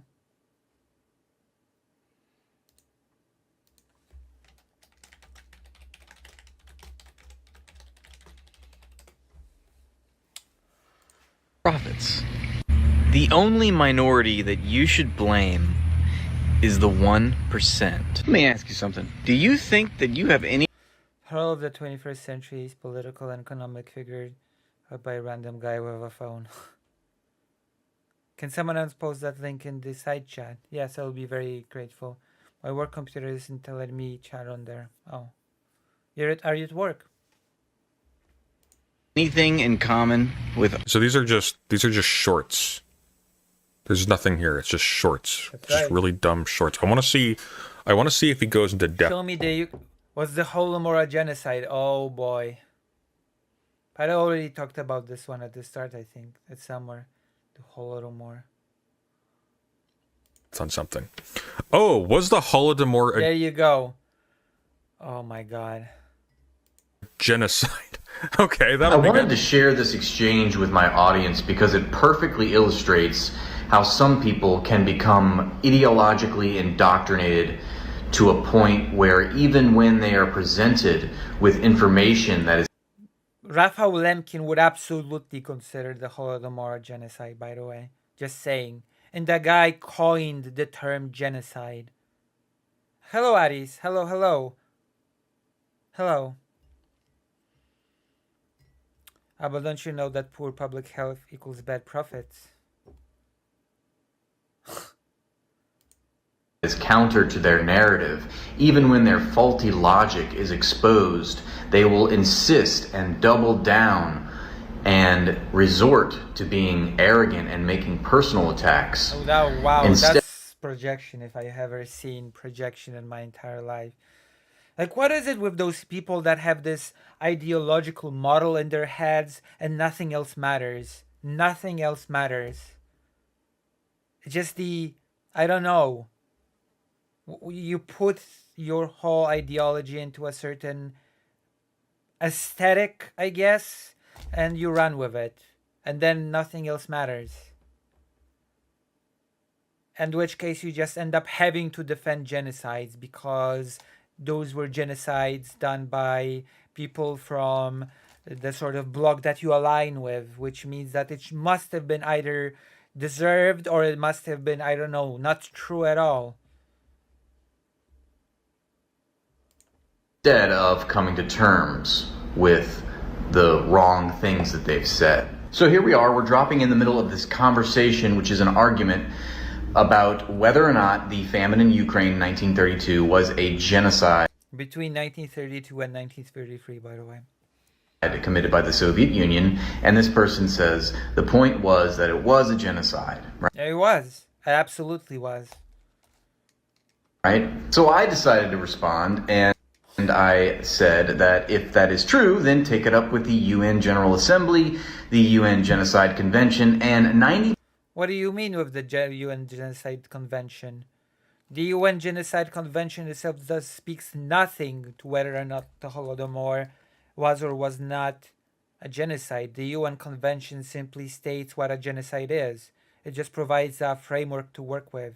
And in my view, the Holodomor fits the criteria of a genocide under the UN Convention. So yeah, I can very easily take it up with the UN Convention and come to the conclusion that it was a genocide. Yeah.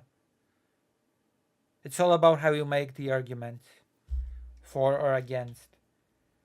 And the only reason why it's even a discussion whether or not the Holodomor was a genocide is because a few groups that Lemkin wanted to include in the definition were crossed out. Very interesting story, actually. Very interesting story.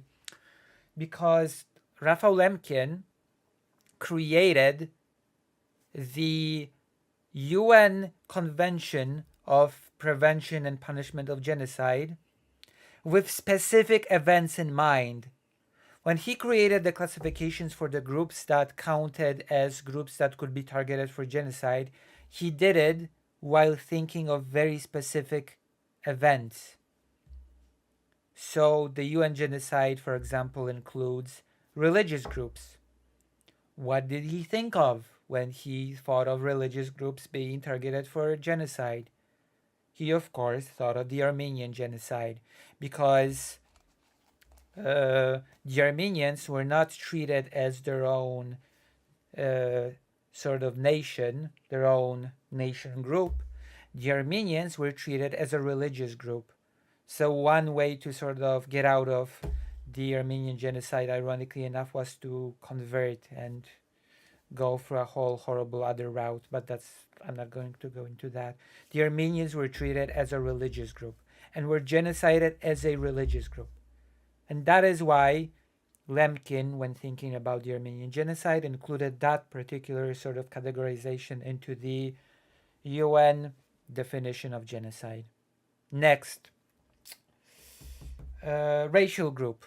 That's a no-brainer. Jewish people were racialized. Jewish people were genocided in a little event known as the Holocaust. Raphael Lemkin, being a Polish Jewish lawyer himself, sort of course, thought of that event when sort of, pushing forward for racial groups to be sort of taken into consideration. There are two groups that were actually crossed out of the UN definition of genocide. Those were social and political groups. Those were crossed out of the definition of the UN Convention. Oh, too late. I already said it. I'm sorry. It's social and political. But there are still things you can guess. There are still things you can. Um, there are still things. Oh, how did you like my debate with Lonerbox? Which one did you watch? So,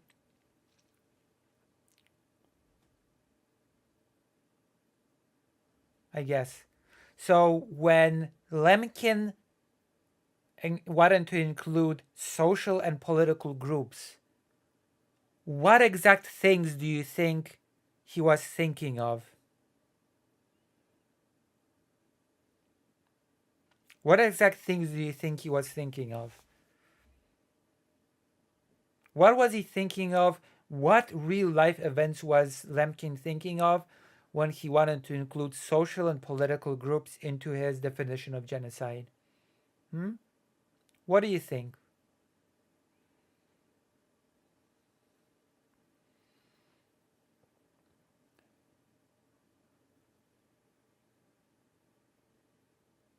Oh, thank you. Yeah, you think I did well? It was a debate, but it was a friendly conversation, and Lonerbox has been rating me ever since. See, I have debates, but my debates are friendly conversations. I'm not sure if it's a good thing on my part or if it's a weakness on my part, but all my debates so far has been turning into friendly conversations, more or less. Anti-Soviet? Yes. Rafał Lemkin was thinking of the atrocities committed by the Soviet Union when including social and political groups into his definition. You know? And guess why? Guess what was the primary country that fought tooth and nail for the crossing out of those groups?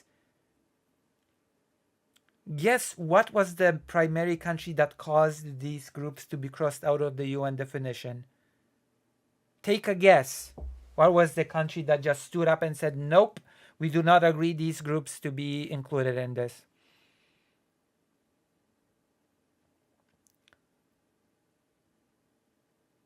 No, actually, it wasn't the United States. It was not the United States. I'm gonna wait a little bit more for more guesses. I'm gonna just wait a little bit more. And then I'm gonna say, yes, it was the USSR. The USSR did not like the fact that Lemkin wanted to include those groups because then the USSR would be culpable for a whole lot of genocide because it killed a lot of people on political and social grounds. The CIA, I guess. I guess it was Director Burns. You know? And therefore if those groups were not removed from the definition in the first place, then there would be zero question. There would be zero doubt whether or not the Holodomor was a genocide. That's I'm just saying. Just saying. A fly is flying over here. So that's a thing. But because those groups are crossed out, there is a question on whether or not legally speaking, the Holodomor was a genocide, and other arguments have to be now used in order to meet the criteria of the UN definition. Okay, that's those are my 2 cents on this person's sort of little. You'd have to take it up with the UN definition, you know? I think friendly conversations are much more productive, whereas most debates end up being less about specific arguments and more just trying to look better and than the other person. I guess that happens a lot in debates. Do you think that debate I had with Lonerbox was productive? I hope it was. I'm hoping it was. Although it did not earn me a huge audience, you know? It did not earn me a huge audience, so maybe I should be more blood sportsy. Maybe you should abandon being productive. Productiveness does not earn you audiences. That's a lie. You are watching me. You are my audience. So that's actually a lie. That's a lie on my part. I'm a liar. Pants on fire. Okay, let's continue this. Let's continue watching this.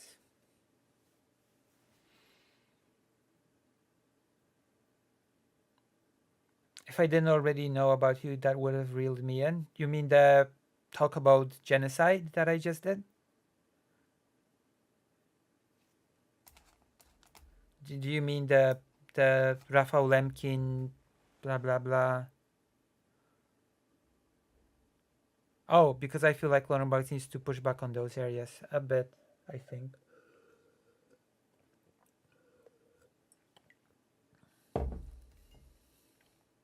Listen, you should watch Philip August. You should watch my discussion with DBZ from a year ago, almost 2 years ago now. It only has 300 views. Nobody knows that it even exists. Nobody even knows that that thing happened. Okay, let's... Yeah, I found it. Watch it. There you go.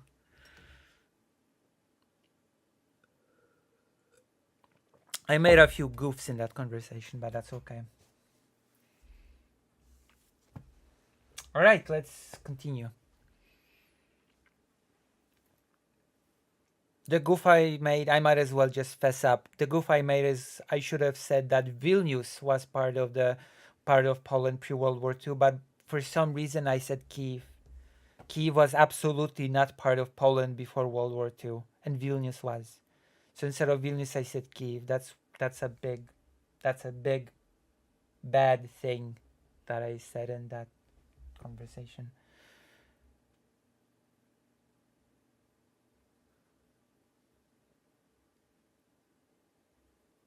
Very bad.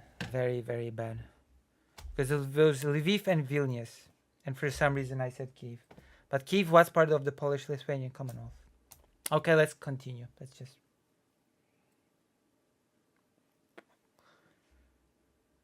If Putin hadn't invaded, Lucy would have, true. 80% of the And I would have gotten away with it too if it wasn't for those pesky kids and their meddling dog. world's countries who don't recognize Holodomor as a genocide. Okay. This is... Also, that's not true, by the way. 90%, there's, I don't know on which planet, 90% of countries do not accept the Holodomor as a genocide. I don't know what planet this person lives on, but that's absolutely not true. From this month. So... But also, I'm just going to put it out there, the question of whether or not something is a genocide, and this is a very important thing to remember for all debates that happen on the subject. The question on whether or not something is factually a genocide or whether or not something is legally recognized as a genocide are two separate questions and don't necessarily completely overlap, you know? Something might be absolutely a genocide. Like, I think the best example was like the genocide that happened in, I think it was Cambodia, that everybody knew that it was a genocide, but they couldn't do it because on a technicality it didn't fit. So they had to take a smaller group within the bigger group targeted for genocide, and that smaller group fit. And on that technicality, the whole thing could have been treated as genocide. So remember, whether or not something is factually a genocide and whether or not something is legally accepted as genocide are two separate questions. And people often forget that fact. There's two ways he can go here, okay? He can go, okay, so these don't recognize the Holodomor is a genocide. Therefore, are you accepting their judgment when they don't declare what's happening in Gaza as genocidal? Like something like that. That'd be a way to turn this around. If this is a basic historical fact, most of the world does not call it a genocide. And he's not going that way. Instead, he's going with no. Also irrelevant and also not true. It's not true that most of the world does not call the Holodomor a genocide. Wait, don't all laws serve capital? I guess not in this case. I guess in this person's mind, that's I don't know. Then I guess it's just what you call it. Oh my god, I'm forgetting basic English words. An exception that proves the rule. Which, by the way, apparently the original saying was that the exception sort of checks if the rule is true, which makes a lot more sense. Apparently the original saying says sort of the exception sort of checks or tests the rule if it's true. Is it like,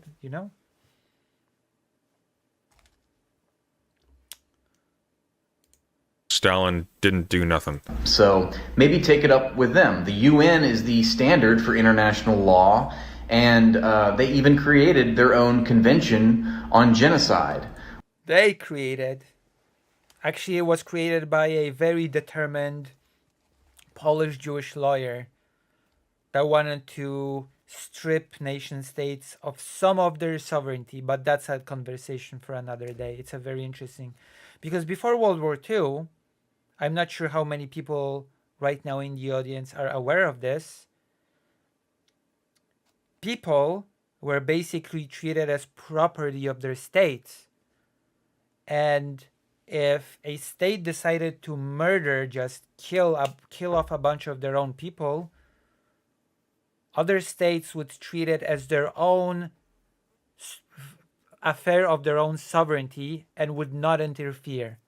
Because it's their own. Like, there was this case that Lemkin described after the Armenian genocide, right? One of the perpetrators of the Armenian genocide, became a persona non grata in the old regime and ran away abroad. And one of the survivors of the Armenian genocide killed him and was arrested for it, right? And apart from that, no perpetrators of the Armenian genocide ever faced justice for it. So Lemkin asked his friend, I think that friend was also a lawyer, why is it that a victim of this horrible crime of the killing of the Armenian people is punished for taking revenge on the perpetrator, but the perpetrator just goes scot-free? The perpetrators face no consequence. And the answer from the friend was that, well, think of it like this. If an owner owns a bunch of chicken, right? If an owner owns a bunch of chicken and slaughters the chicken, he's just killing off his own property, right? He's just killing his own chicken. But if a person from outside tries to stop the person from killing the chicken, well, then he's just interfering with his property. He's committing a crime. That is why. That was the exact comparison that was used. And that is how sovereignty of nation states was treated before World War II. And that is why, and you can look it up, you can Google it, you can look it up right now, the Nazis were never tried for killing German Jewish people. That was not a thing. Because Nazis killing German Jewish people was treated as Germany's internal affair of its sovereignty.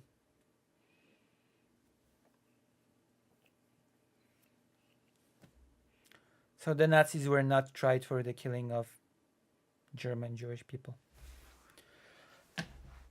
because that was considered the internal affair of the German state.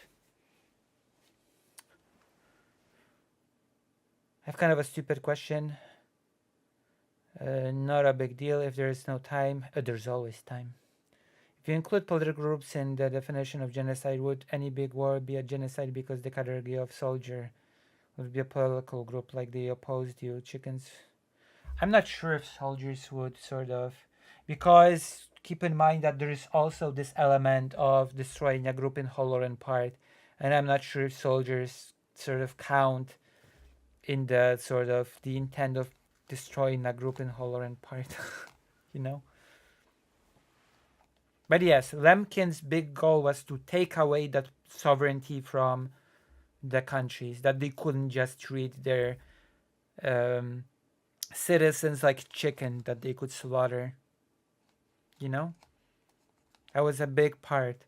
And Lemkin had to be very careful to sell it to nation states in a way that they would accept it, you know? Because basically to agree to implement this convention would mean that nation state would voluntarily give away some of their sovereignty for the sake of that convention. And that is why Lemkin had to really sell it well. Combatants are a different legal category, if I'm not mistaken. Yeah, that's right. You know?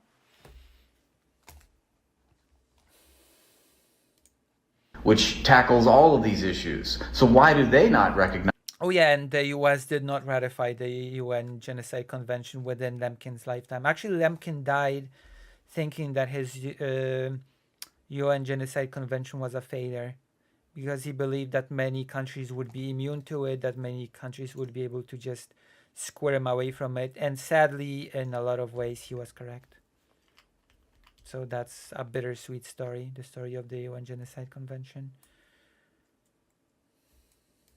Recognize this as a genocide. This person says, well, 90... There's actually a really good reason for this. That's because all the signatories, all of the Security Council members, are culpable for genocide. By the way, that was the primary reason why the US did not ratify it within Lemkin's lifetime. Because there were many sort of racial things happening in the US, and the US was really actually worried that should it ratify the Genocide Convention, those sort of racial things would be looked into. Hello, Cool K. Hello. Consider joining the White Forest page. Please consider. Please consider. Be nice, please.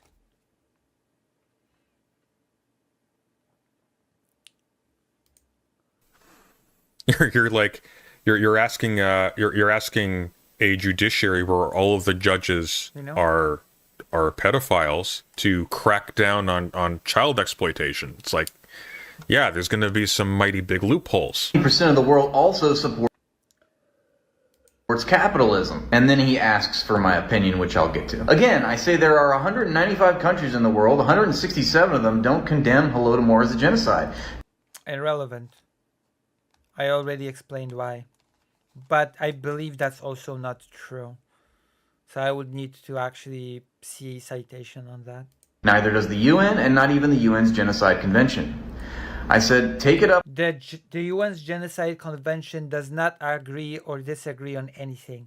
The UN's Genocide Convention only provides a definition, a guideline by which you judge whether or not something can be legally, seen or not seen as genocide. The UN Convention does not agree or disagree with anything. It just is. So that's a very silly thing to say, that the Genocide Convention agrees or disagrees that the Holodomor was a genocide.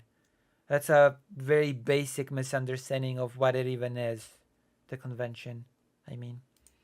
Up with them. Write the UN a letter. They enforce international law and are the legal standard. Present all the evidence to them. Also, by the way, what about the genocide in China, then.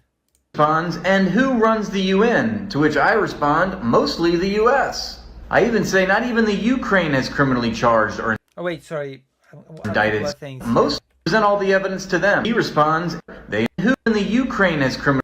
To which I respond, present all the evidence to them. He responds, and who runs the UN? To which I respond, That is actually not true. The US is very opposed to the ICC, which basically is the arm of the UN convention, but you know, that's neither here nor thing. Oh yeah, I will point it out. Yeah. I caught that. mostly the US. I even say not even the Ukraine.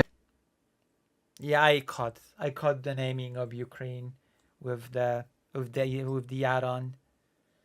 And that sort of betrays certain way of thinking about Ukraine. If you say the name of the country like that, that basically tells me a lot of what I need to know about you, to put it bluntly. Somehow I think this guy will think that the genocide of the Uyghur Muslim isn't a genocide. Yeah, it's giving away the game. The moment you sort of use this way of referring to Ukraine and you're not like 75 or 89 years old English speaker. You know? I feel like people started doing it on purpose after 2022. Before that, I didn't care. They did. Like, there's a sort of a similar thing in the Polish language. And in the Polish language, it's a bit more complicated. Because, I don't know even how to translate the Polish Ukraine language discourse. So you have, in Polish, you have, I will do my best. We'll see. They say that the person well versed can explain any topic in a way that people will understand. So we'll see. I will test my teacher credentials right now. So in Polish you have this two ways of sort of talking about Ukraine in Polish. W Ukrainie and na Ukrainie. And one of them roughly translates to in Ukraine. And one of them, if you literally translate it, translates to on Ukraine. And there's this whole discourse because historically it has always been referred to as on Ukraine. And there's this argument that on indicates that something is not its own country, but like a periphery or a territory, a part of something else. Okay?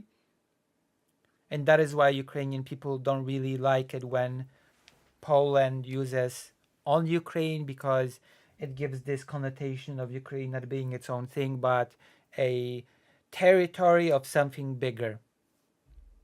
And it doesn't help that Russia, when it uses the same phrasing, actually does mean it as Ukraine being part of something bigger, a periphery. But Polish linguists make the argument that it's not actually about a place being a periphery, that it's actually that Poland uses the on X towards any country that has been ever part of a single country with Poland, or in a union, or in a sort of close treaty. So for example, in Polish you say on Hungary, the country Hungary. And no one ever sort of called Hungary like a periphery of, at least in Poland. In Poland, nobody would say, oh, Hungary is just a periphery of Poland, and you use the thing on, And of course, at the end of the day, all linguists sort of come together in this nice, wholesome sort of. And that is a thing that actually happened on a large scale since 2022 invasion, that a lot of linguists and other people just came together and said, whatever the truth is about the linguistic sort of facts of the matter on the on thing, at the end of the day, the most important thing is how would the Ukrainian people themselves like this to be used, right? How the most important thing isn't the technicality of the language. The most important thing is how would Ukraine be like to refer to. And Ukraine says, we want you to say in Ukraine, v Ukrainie. Yes, and so the decision was made if Ukraine wants to be referred to in such manner, then the language should, the language should be sort of changed in order to respect that wish, and that basically is what mostly happened. See, you've learned a little bit about the Polish side of the linguistic thing, I hope this was super interesting and not at all ultra boring. And I hope the way I explained it actually made any amount of sense.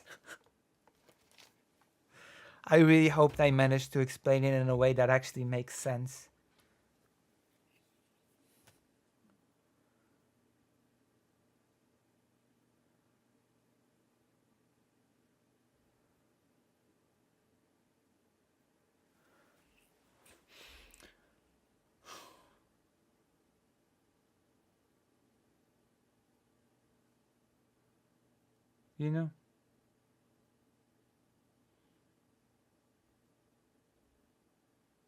Okay, you understand? Yeah, it was understandable. It was well explained.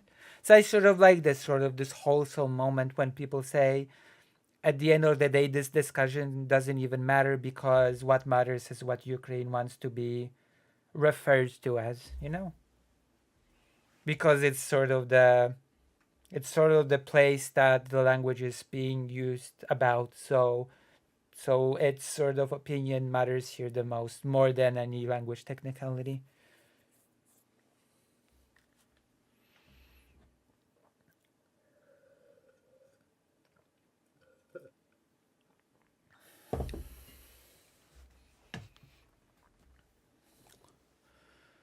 It sort of reminds me how in Spain it's uncommon to all see this like this, but this very different, but it reminds me of it.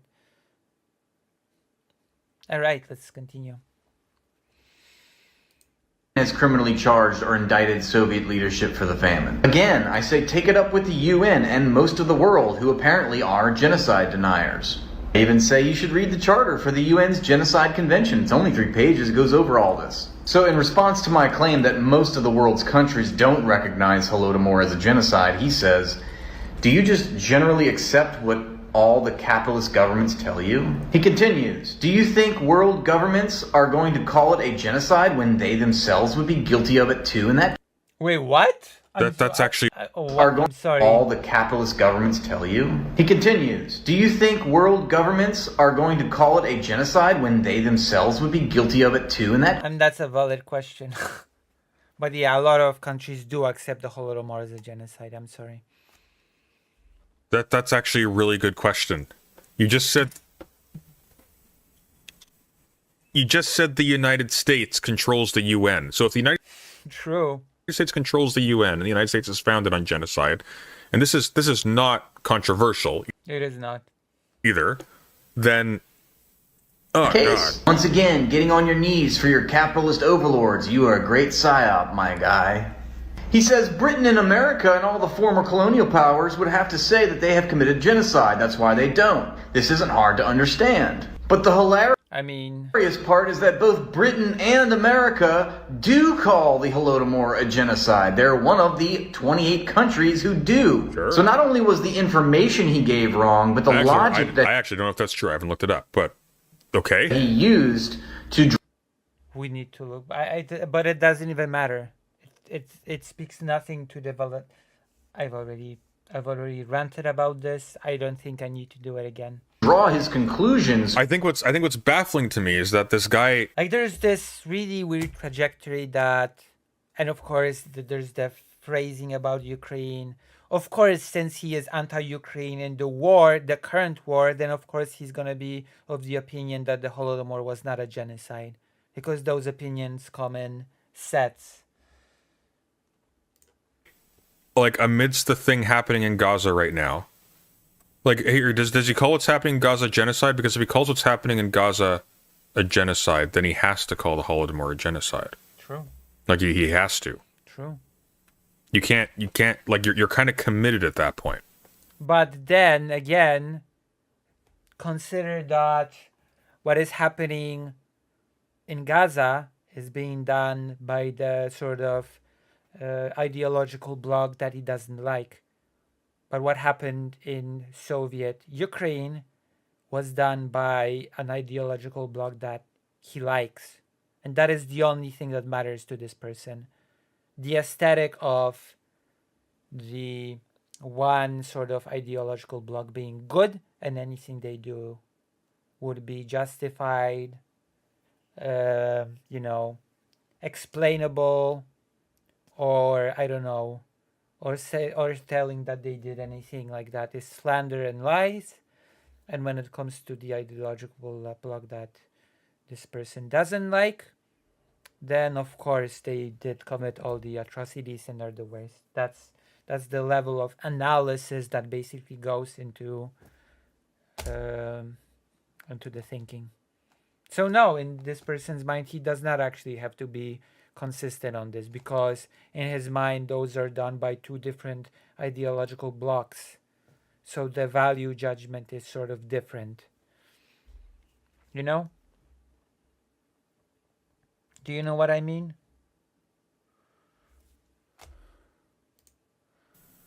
I guarantee you, all you need is a tweet or something, like literally anything. And he's going ham here on Israel, which, I mean, I would have said good, but bad. I don't really want the pro-Palestine side associated with this individual. Oh, here we go. Found it. Okay. Also, when he says most of the world hasn't called the Holodomor genocide, I don't believe that. I think it might just be the most countries haven't felt the need to have a position on it, and not that most of the world actively denies it's a genocide. I don't believe that most of the world denies that it was a genocide. I would need to see any evidence of that. And even if that was the case, that would still not prove that the event was not a genocide. Again, that's a separate question. Boom. Retweeted by Rathbone. No other word. Like, whether or not something was a genocide is not some, I don't know, opinion poll. That if enough people think that it wasn't, then it wasn't, you know? For this, but genocide. Okay, there you go. Right there. Boom, boom. Okay, so he's an idiot. Oh, God, I hate people. I hate people so much. I've met plenty of Nazis who support Palestine. We have to vet these folks carefully. Keith Wood's pro-Palestine, for instance. Yeah. Like, here's the problem. This is what's really frustrating. The vast majority of people who are protesting what Israel's doing are protesting it on the grounds that they're killing a whole lot of innocent people, razing entire cities, destabilizing the region, and they're seeing photos of dead kids. And you show the average person a photo of a kid with like a 5-year-old that's buried under rubble, their arms sticking out, or their eyes popping out because brick has fallen on top of it. Right. They're not gonna handle that very well. They're gonna be very opposed. Unfortunately, if the organization that's doing this happens to be billing itself as the Jewish state, even if they're beating Jews who are protesting it in the streets, Nazis are going to jump on that because they just hate Jews. So we're kind of fucked. We're kind of fucked on both ends. Like, really, it's bad. I really hate this sort of. Oh God. I agree with President Sunday. Like, you do not want pro-Palestine advocacy to be tied to people such as that. You do not. Bad. It's bad. It's just so depressing. Richard Spencer is pro-Israel. That's funny.